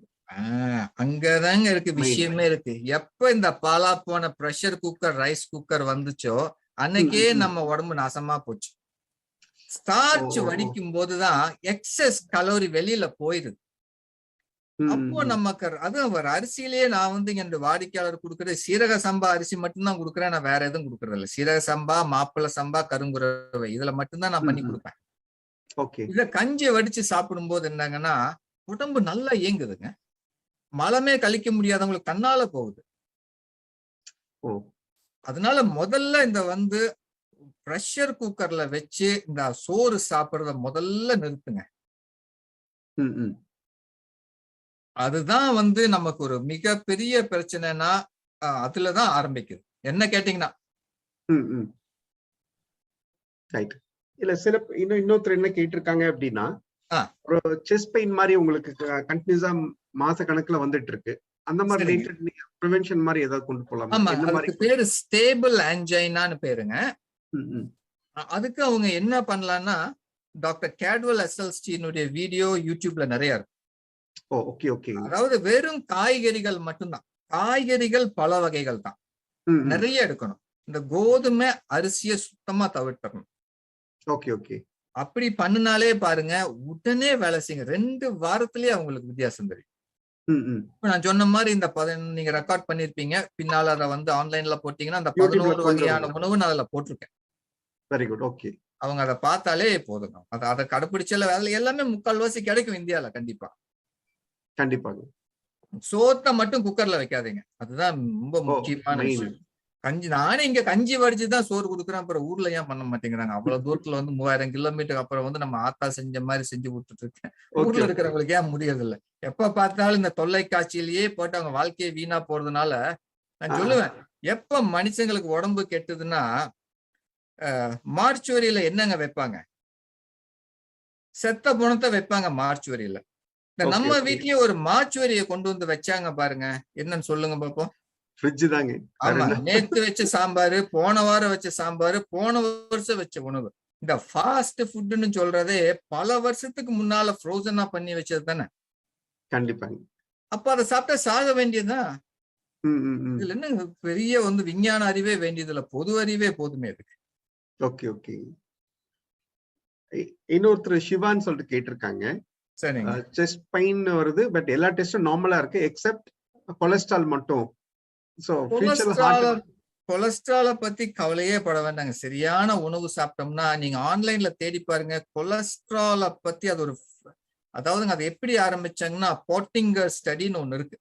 அதாவது ஆன்கல் கீஸ் நினைக்கிறேன் டாக்டர் பேரு. ஒரு 50 வருஷத்துக்கு முன்னால அவருடைய அதிகாரத்தை பயன்படுத்தி அவரு எது உண்மைன்னு நினைச்சாரோ அதை புகுத்தி உடம்பு உலகத்தில் இருக்கிற அத்தனை மருத்துவர்களையும் மக்களையும் மடையனாக்கிட்டார். அதாவது முயல் புல்லு சாப்பிட வேண்டிய முயலுக்கு கறிய கொடுத்து அதனுடைய ரத்த நாளங்கள்ல கொழுப்பு படியுதுன்னு சொன்னா, இத கேட்ட முட்டாள்கள் அன்னைக்கு ஆமாஞ்சாமி போட்டுட்டு கொலஸ்ட்ரால் ட்ரக்கை கொடுத்து உலகத்தில் உள்ள எல்லா மருத்துவ கம்பெனிலையும் நிறைய கொலஸ்ட்ரால் ட்ரக்கை வித்து அவங்க கோடீஸ்வரன் ஆயிட்டாங்க. ஆனா கொலஸ்ட்ரால் சாப்பிட்ட மக்கள் எல்லாம் இன்னைக்கு மூளை பிரச்சனை, டிமென்ஷியா நிறைய, மசில் லாஸ் நடந்து மசில் பெயின் துன்பப்படுறவங்க ரொம்ப ஜாஸ்தி. அதுதாங்க இந்த ஹெர்பல் லைஃப், அந்த குப்பைகள் எல்லாமே ஒருத்தர் கேள்வி கேட்டுக்காரு. அதெல்லாம் விட்டுட்டு இயற்கையானதை சாப்பிடுங்க, தன்னால எல்லாமே நடக்கும். மருந்து தெளிக்காத காய முடிஞ்ச அளவு எடுங்க. நம்ம எல்லாத்துக்கும் முக்கால்வாசி தோட்டம் இருக்கும். தோட்டம் இருந்தா நமக்கு வேணுங்கிற காய்கறியில முதல்ல அதை போடுங்க. ஊர் உலகத்துக்கு அப்புறம் கொடுக்கலாம். முதல்ல நீங்க நல்லா இருந்தா தான் மத்தவங்க நல்லா இருக்க முடியும். ஓகே, ஓகேங்க. அதாவது ஜெனடிக் ப்ராப்ளம்னா என்ன அப்படின்னு சொல்லி ஒருத்தர் கேட்டிருக்காங்க. இல்லைங்க, அது ஜீன் லெவல்ல வர்றதுங்க. அது கஷ்டம். ஜெனடிக் லெவல்ல வந்துச்சுன்னா அந்த ஜீனை ஆன் ஆஃப் பண்ணலாம். ஜீன் ஆன் ஆயிட்டா பிரச்சனை வரும். நம்ம டயட் அண்ட் லைஃப் ஸ்டைல் அந்த ஜீனை ஆஃப் பண்ணலாம் முடிஞ்ச அளவு. இப்போ அவர் நல்லா இருக்காரு, வீட்டுலதான் இருக்காரு, வாடிக்கையாளர் ஒருத்தர் நல்லா இருக்காரு. Very good. Okay, okay. அதே மாதிரி ஒரு நெஞ்சு எரிச்சல் மாதிரி வந்துட்டு இருக்கு. இது ஹார்ட்டா அல்லது டைஜஸ்ட் ரிலேட்டட் ப்ராப்ளமா? Digestive related. இது டைஜஸ்டிவ். ஆஃப்டர் 30 years சாப்பிட்டு 30 நிமிஷத்துல இந்த மாதிரி ஹார்ட் ஒர்க் பண்ணும்போது அந்த ப்ராப்ளம் வருது அப்படிங்கிற மாதிரி கேட்டிருக்காங்க. ஆமா, இது டைஜஸ்டிவ் விஷயம். இது தனி டாபிக். இது ஆனா அது என்னன்னா ஹார்ட்டோட இது மாதிரியே வரும். ஆனா பயப்பட இது வயிற்று சம்பந்தமான இது. Okay, okay. அதே மாதிரி வாக்கிங், ஜாகிங் எது பெட்டர் ஹார்ட்டுக்கு? Systematic prevention. நடதானங்க, நடதா. நான் முன்னும் சீட்டா இல்லங்க ஓடுறதுக்கு. நடந்தா போதும் மெதுவா. Very good, very good. Okay, okay. அதே மாதிரி இந்த RIPC டிவைஸ் எங்க கிடைக்கும் அப்படிங்கிற மாதிரி கேட்டிருக்காங்க. இல்லைங்க, அது நான் இங்கதாங்க வச்சிருக்கேன். இப்ப யாருக்காவது வீட்டுல ஹார்ட்ல ப்ராப்ளம், பைபாஸ் எல்லாம் போகணும்னா வாங்க, 3 மாசத்துக்கு வேணுங்கிறத வாங்கிட்டு போங்க. 3 மாசத்துலயே பாருங்க என்ன நடக்குதுன்னு. அதுக்கப்புறம் ஊர்ல போய் நியூக்ளியர் ப்ரொஃபியூஷன் டெஸ்ட் பண்ணி பாருங்க. உங்களுக்கு ஹார்ட்ல நல்லா பிளட் சர்க்குலேஷன் போச்சுன்னா அவ்வளவுதான். உங்களுக்கு சிம்டம் என்னன்னா இந்த மூச்சு திணறல் இதெல்லாம் போயிடும். பல இது காணாம போயிடும். உங்களுக்கு பிபி குறைஞ்சிடும். ஆட்டோமேட்டிக்கா பலது நடக்கும். அது நைஸ், நைஸ். அதே மாதிரி இப்ப நேச்சுரோபதிங்கிற அவேர்னஸ் ஸ்ப்ரெட் ஆயிட்டு இருக்குங்க ஓரளவு. இப்ப இந்தியால இது ரிலேட்டட் எங்க அவைலபிளா இருக்கா அப்படின்னு, தமிழ்நாட்டுல இருக்கா அப்படிங்கிற மாதிரி கேட்டிருக்காங்க. இல்லைங்க, இது நானா உருவாக்குன மெத்தட், நம்மளோட. ஓ. அதே மாதிரி ஹார்ட் பம்பிங் எஃபெக்டிவ்னஸ் இந்த ரிலேட்டட் எஃபிஷியன்சி லெவல் இம்ப்ரூவ் பண்ணனும்னா வேற என்ன பண்ணணும்? நீங்க சொன்ன அந்த 11 உணவுகள் அதே பெட்டரா? அது RIPC இது ரெண்டுமே போதுங்க. வேற எதுவுமே அந்த உணவு நான் சொல்றது வேற எதுவுமே வேண்டாம். ஓகே. அதே மாதிரி நியூக்ளியர் ப்ரொஃபியூஷன் டெஸ்ட் அப்படின்னு சொல்லிட்டு இருக்கீங்கல்ல? ஆமாங்க. அது பாத்தீங்கன்னா எந்த ஏஜ் லிமிட் இருக்குங்களா? மினிமம் இந்த ஏஜ்ல பண்ணணும். யார் வேணாலும் போலாங்க. ஒன்னும் பிரச்சனை கிடையாது. எவ்வளவு நாளுக்கு ஒரு தடவை பண்ணலாங்க அது? இல்லைங்க, அது ஒரு தடவை பண்ணா போதும். ஓகே. ஆமா. நான் என் கிளையன்ட்ஸ் என்ன பண்ணுவாங்கன்னா, ஏன்னா அவங்க முதல்லயே ஆன்ஜியோ போயிருப்பாங்க. அவங்களுக்கு அந்த முன்னாலேயே காட்டின மாதிரி அந்த பிளாக்ஸ் எல்லாம் தெரியும். ஓகே. இத 4 மாசத்துக்கு அப்புறம் போய் பண்ணுவாங்க. அதாவது ஹார்ட்டுக்கு இப்ப ரத்தங்கள் நல்லா போகுதான்னு பாக்க. அவ்வளவுதான். ரீசெக் பண்ணிக்கிறது. ரீசெக் பண்ணிட்டாங்கன்னா அவ்வளவுதான். அதை அப்படியே மெயின்டைன் பண்ணிட்டே இருக்க வேண்டியது. ஓகே. அப்புறம் இது இல்லாம பாத்தீங்கன்னா ஜென்ரலா எல்லாம் ஒரு கேக்குறதான்னு வைங்களேன். இப்ப அலோபதிக் மெடிசனுக்கும் நேச்சருக்கும் சம்பந்தம், ரெண்டுக்கு டிஃபரன்ஸ் அப்படிமா கேக்குறாங்க. பட் நீங்களே விளக்கெல்லாம் சொல்லிட்டீங்க. சோ நம்ம அதை சாப்பிட்டு போது சொல்லுங்க. இப்ப அலோபதி ட்ரக்னு எடுத்தீங்கன்னா, நான் முன்னால ஒரு ஸ்லைட்ல காட்டின மாதிரி, ஒரு செகண்ட் இருங்க, நான் மேல போறேன்.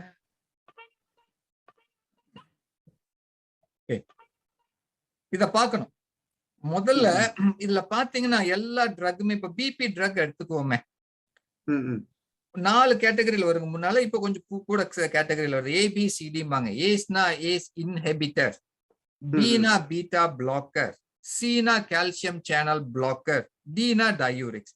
இந்த பேரிலேயே பாத்தீங்கன்னா அந்த மருந்த வகைப்படுத்துறதுலயே ஒன்னா இன்ஹிபிட் அல்லது பிளாக்.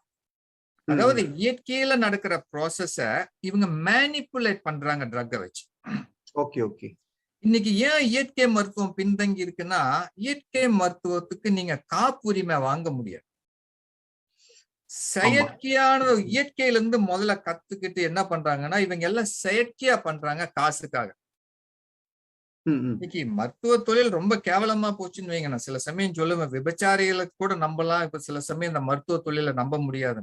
ஏன்னா நீங்களே பார்த்திருப்பீங்க, ஊர்ல சில வீடியோல செத்த போனதுக்கே 1.5 லட்சம் பில்லு போட்டதெல்லாம் இருக்கு. இங்க சிங்கப்பூர்ல என்னுடைய நண்பருடைய அம்மாவை 3 மாசம் மருத்துவமனையில வச்சு $1 மில்லியன் பில்ல போட்டு அந்த அம்மாவை போன அன்னில இருந்து ஐசியூல இருந்து அது அப்படியே மாச்சுவரிக்கு போயிட்டு சுடுகாட்டுக்கு போயிட்டாங்க. அதுக்கு $1 மில்லியன் செலவு, அதாவது 5 கோடி ரூபாய். அதனால நம்ம மருத்துவர்களை குறை சொல்ல வேண்டாம். எந்த மருத்துவரும் நம்மளை யாரையும் சீக்காளி ஆக சொல்லல. நாம தான் நம்ம கவனக்குறைவால சீக்காளிகளை ஆனமே ஒழிய மருத்துவர்களா சொல்லல. அதனால நாம அவங்கள போட்டு பிளேம் பண்ணாம நம்மள நம்ம பாத்துக்கிட்டோம்னா அதான் புத்திசாலித்தனம். Prevention is better than cure மாதிரி போயிடும். அதான் சொல்லுவாங்களா, வருமுன் காப்பவன் தான் அறிவாளி, வந்த பின்ன தவிப்பான் தான் ஏமாளின். பூம்புகார் படத்துல நம்ம எல்லாம் பிறக்காததுக்கு முன்னால, நான் பிறக்காததுக்கு முன்னால வந்த படம். எல்லாம் பாக்குறோம், அப்படியே நம்ம கேலி கூத்தா விட்டுறோம். நம்ம இதெல்லாம் வாழ்க்கையில சில கத்துக்க வேண்டியதெல்லாம் இருக்கு, அதை நம்ம கத்துக்கணும். ஒருத்தர் கேட்டிருக்காங்க, ஜீரண சக்தி அதிகரிக்க என்ன செய்ய வேண்டும்? ஏன்னா சிங்கப்பூர்ல இந்த பிரச்சனை நிறைய இருக்கு அப்படிங்கிற மாதிரி கேட்டிருக்காங்க. ஆமாங்க, அது நான் முதல்ல நான் அவங்களோட உட்கார்ந்து முதல்ல சாப்பிடுறாங்களா திங்கிறாங்களான்னு நான் முதல்ல பார்க்கணும். கண்டிப்பா. உடம்புக்கு உகந்தது இல்லாத உணவை உள்ள போட்டுட்டு அது செரிக்கலன்னா அது எப்படி செரிக்கும்? அது உட்கார்ந்து முதல்ல கேஸ் ஹிஸ்டரி எடுத்து அப்புறம் தாங்க அவங்களுக்கு இது அறிவுரை மாதிரி சொல்லணும். அது அவங்க, அதனால அவங்களுக்கு முதல்ல தெளிவா தெரியணும் அது. கண்டிப்பா. அப்புறம் இப்போ 2 வருஷமா நம்ம அனுபவப்பட்டு இருக்கிற கோவிட், சோ அது ரிலேட்டட் பாத்தீங்க அப்படின்னா, சரி, அதுக்கு ஏதாவது நம்ம ப்ரிவென்ஷன் அந்த மாதிரி ரிலேட்டட் நம்ம நேச்சுரோபதியில் இருக்கிறதுக்கு ஏதாவது வழிமுறைகள்? ஆமாங்க, நான் இந்த பாலா போன தடுப்பூசி மேல நம்பிக்கையில அந்த கருமத்தை நான் குத்திக்கவே இல்லை. நான் என்னுடைய முறையில நான் வேணுங்கிற உடம்பையும் உயிரையும் காப்பாத்திக்கிறதுக்கு என்ன வேணுமோ அதை பூரா நான் எடுத்தேன். கோவிட் வந்தவங்களுக்கு கூட நான் போய் இருந்தோம், அவங்களை கட்டி பிடிச்சு முத்தம் கொடுத்து கொஞ்சிலேயே ஒழிய அவ்வளவு பக்கத்துல இருந்து கூட கோவிட் வரல. எனக்கு கோவிடுக்கு என்ன பிடிக்கல, ஏன்னா உடம்ப நான் அப்படி வச்சிருக்கேன், கோவிட் என் உடம்புல இயங்காத அளவுக்கு அப்படி வச்சுக்கணும். Very good, very good. Okay. இல்ல அதே மாதிரி உங்களுக்கு இப்ப பாத்தீங்கன்னா சிங்கப்பூர்ல கோவிட் டைம்ல உங்களுக்கு நேச்சுரல் இதுக்கு பெர்மிஷன்ஸ் எல்லாம் கொடுத்தாங்களா? உங்களுக்கு பெர்மிஷன்ஸ் அந்த டைம்ல? அவன் என்னங்க கொடுக்கறது, என் உயிரையும் நான் காப்பாத்திக்கிட்டேன், அவன் என்ன சொல்றது நாம என்ன கேட்கறது? இல்ல அது இல்லைங்க, உங்களுக்கு நார்மல் மெடிசன்ஸ் அக்செப்ட் பண்ண மாதிரி கவர்மெண்ட் ரெகக்னைஸ் பண்ணி உங்களை இப்ப நான் அதுக்கெல்லாம் போலீங்க. நான் தான் சொல்றேன் பாருங்க, உலகத்தை மாத்துறது நம்ம கடமை அல்ல, நம்மளை நம்ம காப்பாத்திக்கிற அறிவு எல்லாத்துக்கும் வேணும். அதை நாம செய்யணும். அதான் சொல்றேன் பாருங்க, நம்ம பூரா வாழ்க்கையில காசு சம்பாதிக்கிற ஒரு கேடுகட்ட கல்வியை கத்துக்கிறோம், அத காசை தேடி நாயா பேய அலையிறோம், அதனாலயே தூங்காம கண்டதையும் திங்குறோம், அப்புறம் நோய் வருது, சம்பாதிச்ச காசை பூரா அதுல செலவு பண்ணி நோய் குணமாகாம சுடுகாட்டுக்கு போயிடும். இதுதான் வாழ்க்கையா? இதுதான் கல்வியா? Okay okay, nice nice. இல்ல அதே மாதிரி ஒரு ஜெனரல் இது எல்லாத்துக்கும் இன்னைக்கு இருக்கிற கால சூழ்நிலை பாத்தீங்க அப்படின்னா அந்த ஒபிசிட்டி, தைராய்டு இந்த ரிலேட்டட் தான் மெயினா சொல்லிட்டு இருப்பாங்க. ஆமாங்க, அதுக்கு ரிலேட்டட் நம்ம ஏதாவது ஒரு செஷன்ஸ் கொண்டு போக முடியுங்களா நேச்சுரோபதி இதுல? இல்லைங்க, அது நான் நான் எடுக்கிற பாடம் 300 மணி நேரங்க, உடம்பையும் உயிரையும் காப்பாத்துற பாடம். 300 மணி நேரம் லெக்சர். அது படிப்படியா நானே தயார் பண்ணிட்டு இருக்கேன். பண்ணதுக்கு அப்புறம் எல்லாம் ஒரு சேனல்ல வந்துடும், அவங்களா போய் வரிசையா பாத்துக்கலாம். அது நான் இது வரைக்கும் அறிஞ்சது தெரிஞ்சது உலகம் பூரா கத்துக்கிட்டது பூரா ஒரு சம்மரியா போட்டுட்டு இருக்கேன் நான். நீங்க சொல்றதை பொறுத்து பார்க்கும்போது ஒரு ஸ்கின் டிசீஸ் அப்படிங்கறதும் பாத்தீங்கன்னா எல்லாமே இந்த பிளட் ரிலேட்டட் தான் உங்களுக்கு எல்லா இஷ்யூஸ் இருக்கிறதுனால ஒன்ஸ் இதை சார்ட் அவுட் பண்ணிட்டோம் அப்படின்னா அது ரிலேட்டட் எஃபெக்ட்ஸ் எல்லாமே உங்களுக்கு சார்ட் அவுட் ஆகும் அப்படிங்கறது ஜெனரலா புரிஞ்சிடுது. இப்போ எங்கிட்ட கடுமையான தோல்வியாதியோட வந்தா கூட, எசிமா வந்தா கூடங்க 2 வாரத்துல நான் வித்தியாசம் காட்ட முடியும். அதாவது உடம்பேகமா நீங்க தொடவே முடியாது, அப்படி இருக்கும். 2 வாரத்துல வித்தியாசம் காட்ட ஆரம்பிச்சலாம், 4 மாசத்துல முற்றிலும் நீக்கிடலாம். அதுக்கு பேர் ஆட்டோ இம்யூன். அதாவது உடம்பு தன்னுடைய எதிரியை அழிக்காம நம்மளையே அது அழிக்க ஆரம்பிச்சிருச்சு. அப்ப அதுக்கு என்னன்னா நம்ம சுவாசிக்கிற காத்து, குடிக்கிற தண்ணி, சாப்பிடுற உணவு தான் முக்கியமான காரணம். கண்டிப்பா. இத நாம தடுத்துட்டோம்னாலே பெரும்பான்மையான நோயில இருந்து தப்பிச்சுக்கலாம். சிங்கப்பூர்ல எசிமா ரொம்ப ஜாஸ்தி. நிறைய மருத்துவர்களுக்கே இருக்குங்க. ஓ, சரி சரிங்க.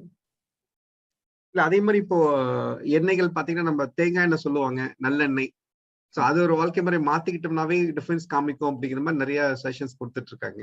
ஆமாங்க, நானே யூஸ் பண்ண மரச்செக்கு எண்ணெயில தயார் பண்ற நல்லெண்ணெய், கடலெண்ணெய், தேங்காய் எண்ணெய், இது 3 தான். அப்புறம் சுத்தமான பசுனை, நாட்டு மாட்டு பசுனை, இது 4 தவிர்த்து நான் வேற எந்த இதுவுமே நான் உபயோகப்படுத்தல.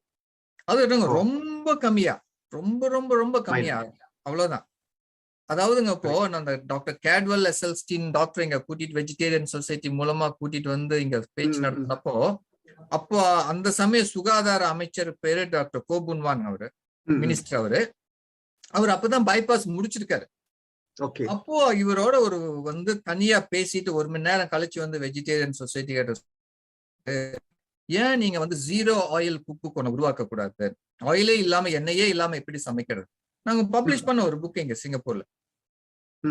அதே மாதிரி எண்ணெயே இல்லாம நம்ம சமைச்சு பழகிக்கலாம். எண்ணெய்ங்கிறது தேவையில்லாத ஒண்ணு, அளவுக்கு அதிகமா ஊத்துறாங்க எல்லாம். அதுவும் இப்ப வந்து எல்லாம் ரிஃபைன்ட் ஆயில ஊத்துறாங்க. ரிஃபைன்ட் ஆயில்னாலே ரிஃபைன்ட் பிரெயின் அர்த்தம், மூளையே இல்லாதன்னு அர்த்தம். நம்ம தெரிஞ்ச ஒரு நண்பர் வந்து ஊர்லதான் ரிஃபைனரி வச்சிருக்காருங்க. அவர் சொன்னார், நாங்க வந்துங்க இந்த எண்ணெய் எல்லாம் கொதிக்க வச்சதுக்கு அப்புறம் நாரும் அந்த எண்ணெய், அதுக்கு நாங்க ஒரு கெமிக்கல் போடுவோம். அதனாலதான் பாத்தீங்கன்னா ரிஃபைன்ட் ஆயில்ல பாத்தீங்கன்னா டீஓடரைஸ்ட்னு போட்டிருப்பான். டீஓடரன் நம்ம இங்க தடவுவோம், அது எண்ணெய்க்குள்ள ஏன் போச்சுன்னு எவனாவது சிந்திக்கிறானா? கிடையாது. அதான் இன்னைக்கு படிச்ச முட்டாள்கள் பெருகி போயிட்டாங்க.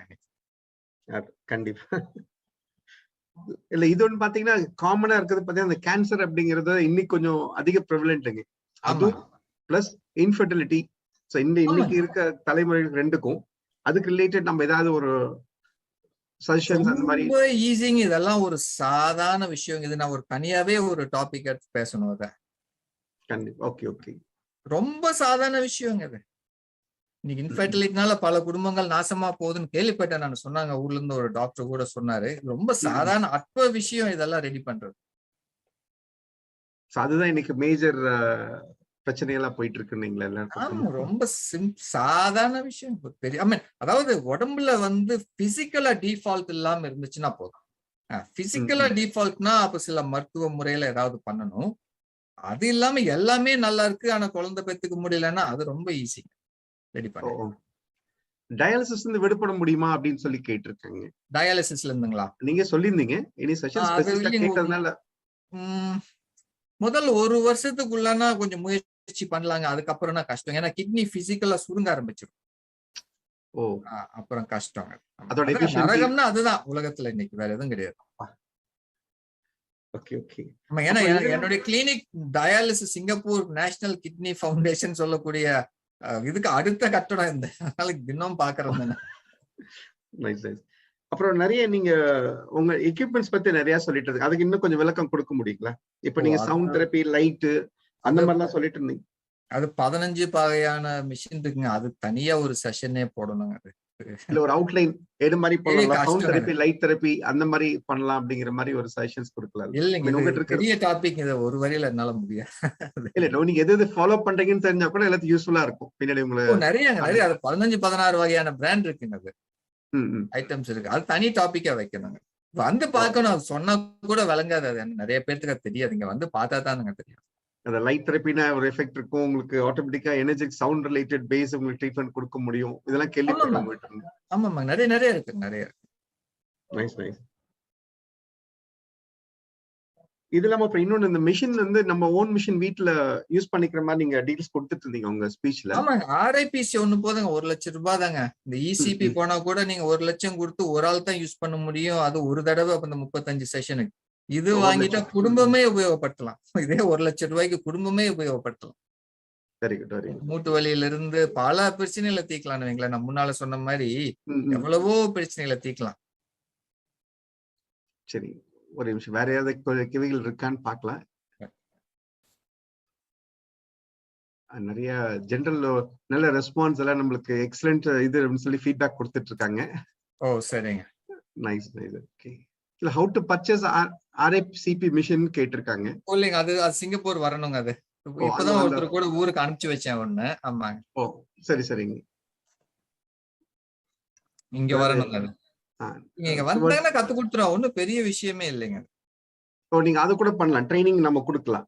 திருப்பி ஆமா, நேஷனல். இங்க வந்தா எல்லாம் கம்ப்ளீட்டா குடுத்து எஜுகேஷன் குடுத்து அனுப்பிச்சிருவேன்னு வைங்களேன்.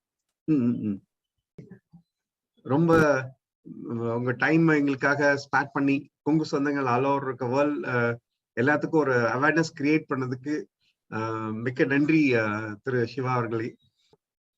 அது இந்த நிகழ்ச்சிக்கு உங்களுக்கு இவ்வளவு இன்ஃபர்மேஷன் கொடுத்ததுக்கும், பட் எங்களுக்காக டைம் பண்ணி இவ்வளவு மெனக்கெட்டு பண்ணதுக்கு உங்களுக்கு நன்றி. ரொம்ப நன்றி. ரொம்ப சந்தோஷம். இவ்வளவு நேரம் ஆயும் பொறுமையா இருந்ததுக்கு ரொம்ப நன்றி. நன்றிங்க எல்லாத்துக்கும். நன்றி எல்லாத்துக்கும். தேங்க்யூ. தொழில் மற்றும் வணிகம் செய்யும் கொங்கு வேளாள கவுண்டர் சொந்தங்களை இணைக்கும் பாலமாக KBN குளோபல் என்ற டெலிகிராம் குரூப் செயல்பட்டு வருகிறது. 39 நாடுகளைச் சேர்ந்த 3585 கொங்கு வேளாள கவுண்டர் சொந்தங்கள் அதில் ஒரே குடும்பமாக தொழில் விவரங்களையும் தொழில் வாய்ப்புகளையும் அவர்களுக்குள் பரிமாறிக்கொண்டு உள்ளார்கள். இந்த குழு எந்த ஒரு அரசியல் கட்சியையோ அரசியல் தலைவர்களையோ பின்பற்றாத ஒரு குழுவாகும். நமது சமுதாயத்தின் மேல் அக்கறை கொண்டு முற்றிலும் நம் மக்களின் வர்த்தகத்தை உயர்த்த வேண்டும் என்ற உன்னத நோக்கில் செவ்வனே செயல்பட்டு வருகிறது. KBN என்ற பெயரில் மலேசியா கோலாலம்பூரில் பழனியப்பன் மாரப்பன் அவர்களால் தொடங்கப்பட்டு தற்போது தமிழ்நாட்டில் Kongu business network KBN association என்ற பெயரில் தமிழ்நாடு அரசில் பதிவு செய்யப்பட்டு தொழில் முனையும் கொங்கு சொந்தங்கள் ஆதரவோடு சிறப்புடன் செயல்பட்டு வருகிறது. KBN குளோபல் குழு தவிர வேறு எந்த ஒரு பெயரிலும் வாட்ஸ்அப் குழு, டெலிகிராம் குழு கிடையாது. இது நமது கொங்கு சொந்தங்களின் தொழில் மற்றும் சமுதாய முன்னேற்றத்திற்கு சேவை மனப்பான்மையுடன் உருவாக்கப்பட்ட அரசியல் சார்பற்ற அமைப்பு. இந்த குழுவில் இணைவதற்கு எந்த ஒரு கட்டணமும் கிடையாது. ஒரு சிலர் KBN பெயரை பயன்படுத்தி சந்தா வசூலித்து சுய லாபத்துக்காக குழுக்களை அமைத்துக் கொண்டிருக்கின்றனர். அவ்வாறு செயல்படும் குழுவுக்கும் நமக்கும் எந்த தொடர்பும் கிடையாது. 100 விழுக்காடு தொழில் சம்பந்தப்பட்ட பதிவுகள் மட்டுமே, அதுவும் இலவசமாக, எந்த ஒரு சந்தாவும் இல்லாமல் நம் சொந்தங்கள் அனைவரும் முன்னேற வேண்டும் என்ற உயரிய எண்ணத்தில் பதிவுகளை அனுமதிக்கும் ஓர் உலகளாவிய வர்த்தக குழு. நம் தொழில் அபிவிருத்திக்கு ஏற்ற ஓர் உபயோகமுள்ள ஒரே குழு KBN குளோபல் டெலிகிராம் குழு. சொந்தங்களுக்கு இது குறித்து சந்தேகங்கள் இருந்தால் +60 13299144 +6 0 13 299144 என்ற அலைபேசி எண்ணில் வாட்ஸ்அப் குறுஞ்செய்தி அனுப்பலாம். நன்றிகளுடன் மலேசியா பழனியப்பன் மாரப்பன் அவர்கள் சார்பாக செழியன் குமாரசாமி. நீங்கள் நமது கொங்கு சொந்தங்கள் வாழ்வில் முன்னேற வேண்டும் என்று விரும்பினால் இந்த தகவலை உங்கள் சொந்தங்களுடன் பகிர்ந்து மகிழ்ந்திட அன்புடன் வேண்டுகிறேன். KBN குளோபல் டெலிகிராம் குழுவில் இணைந்து உங்கள் தொழில் வணிக உறவுகளை விரிவுபடுத்தி வளம் பெற வாழ்த்துகிறேன். வணக்கம்.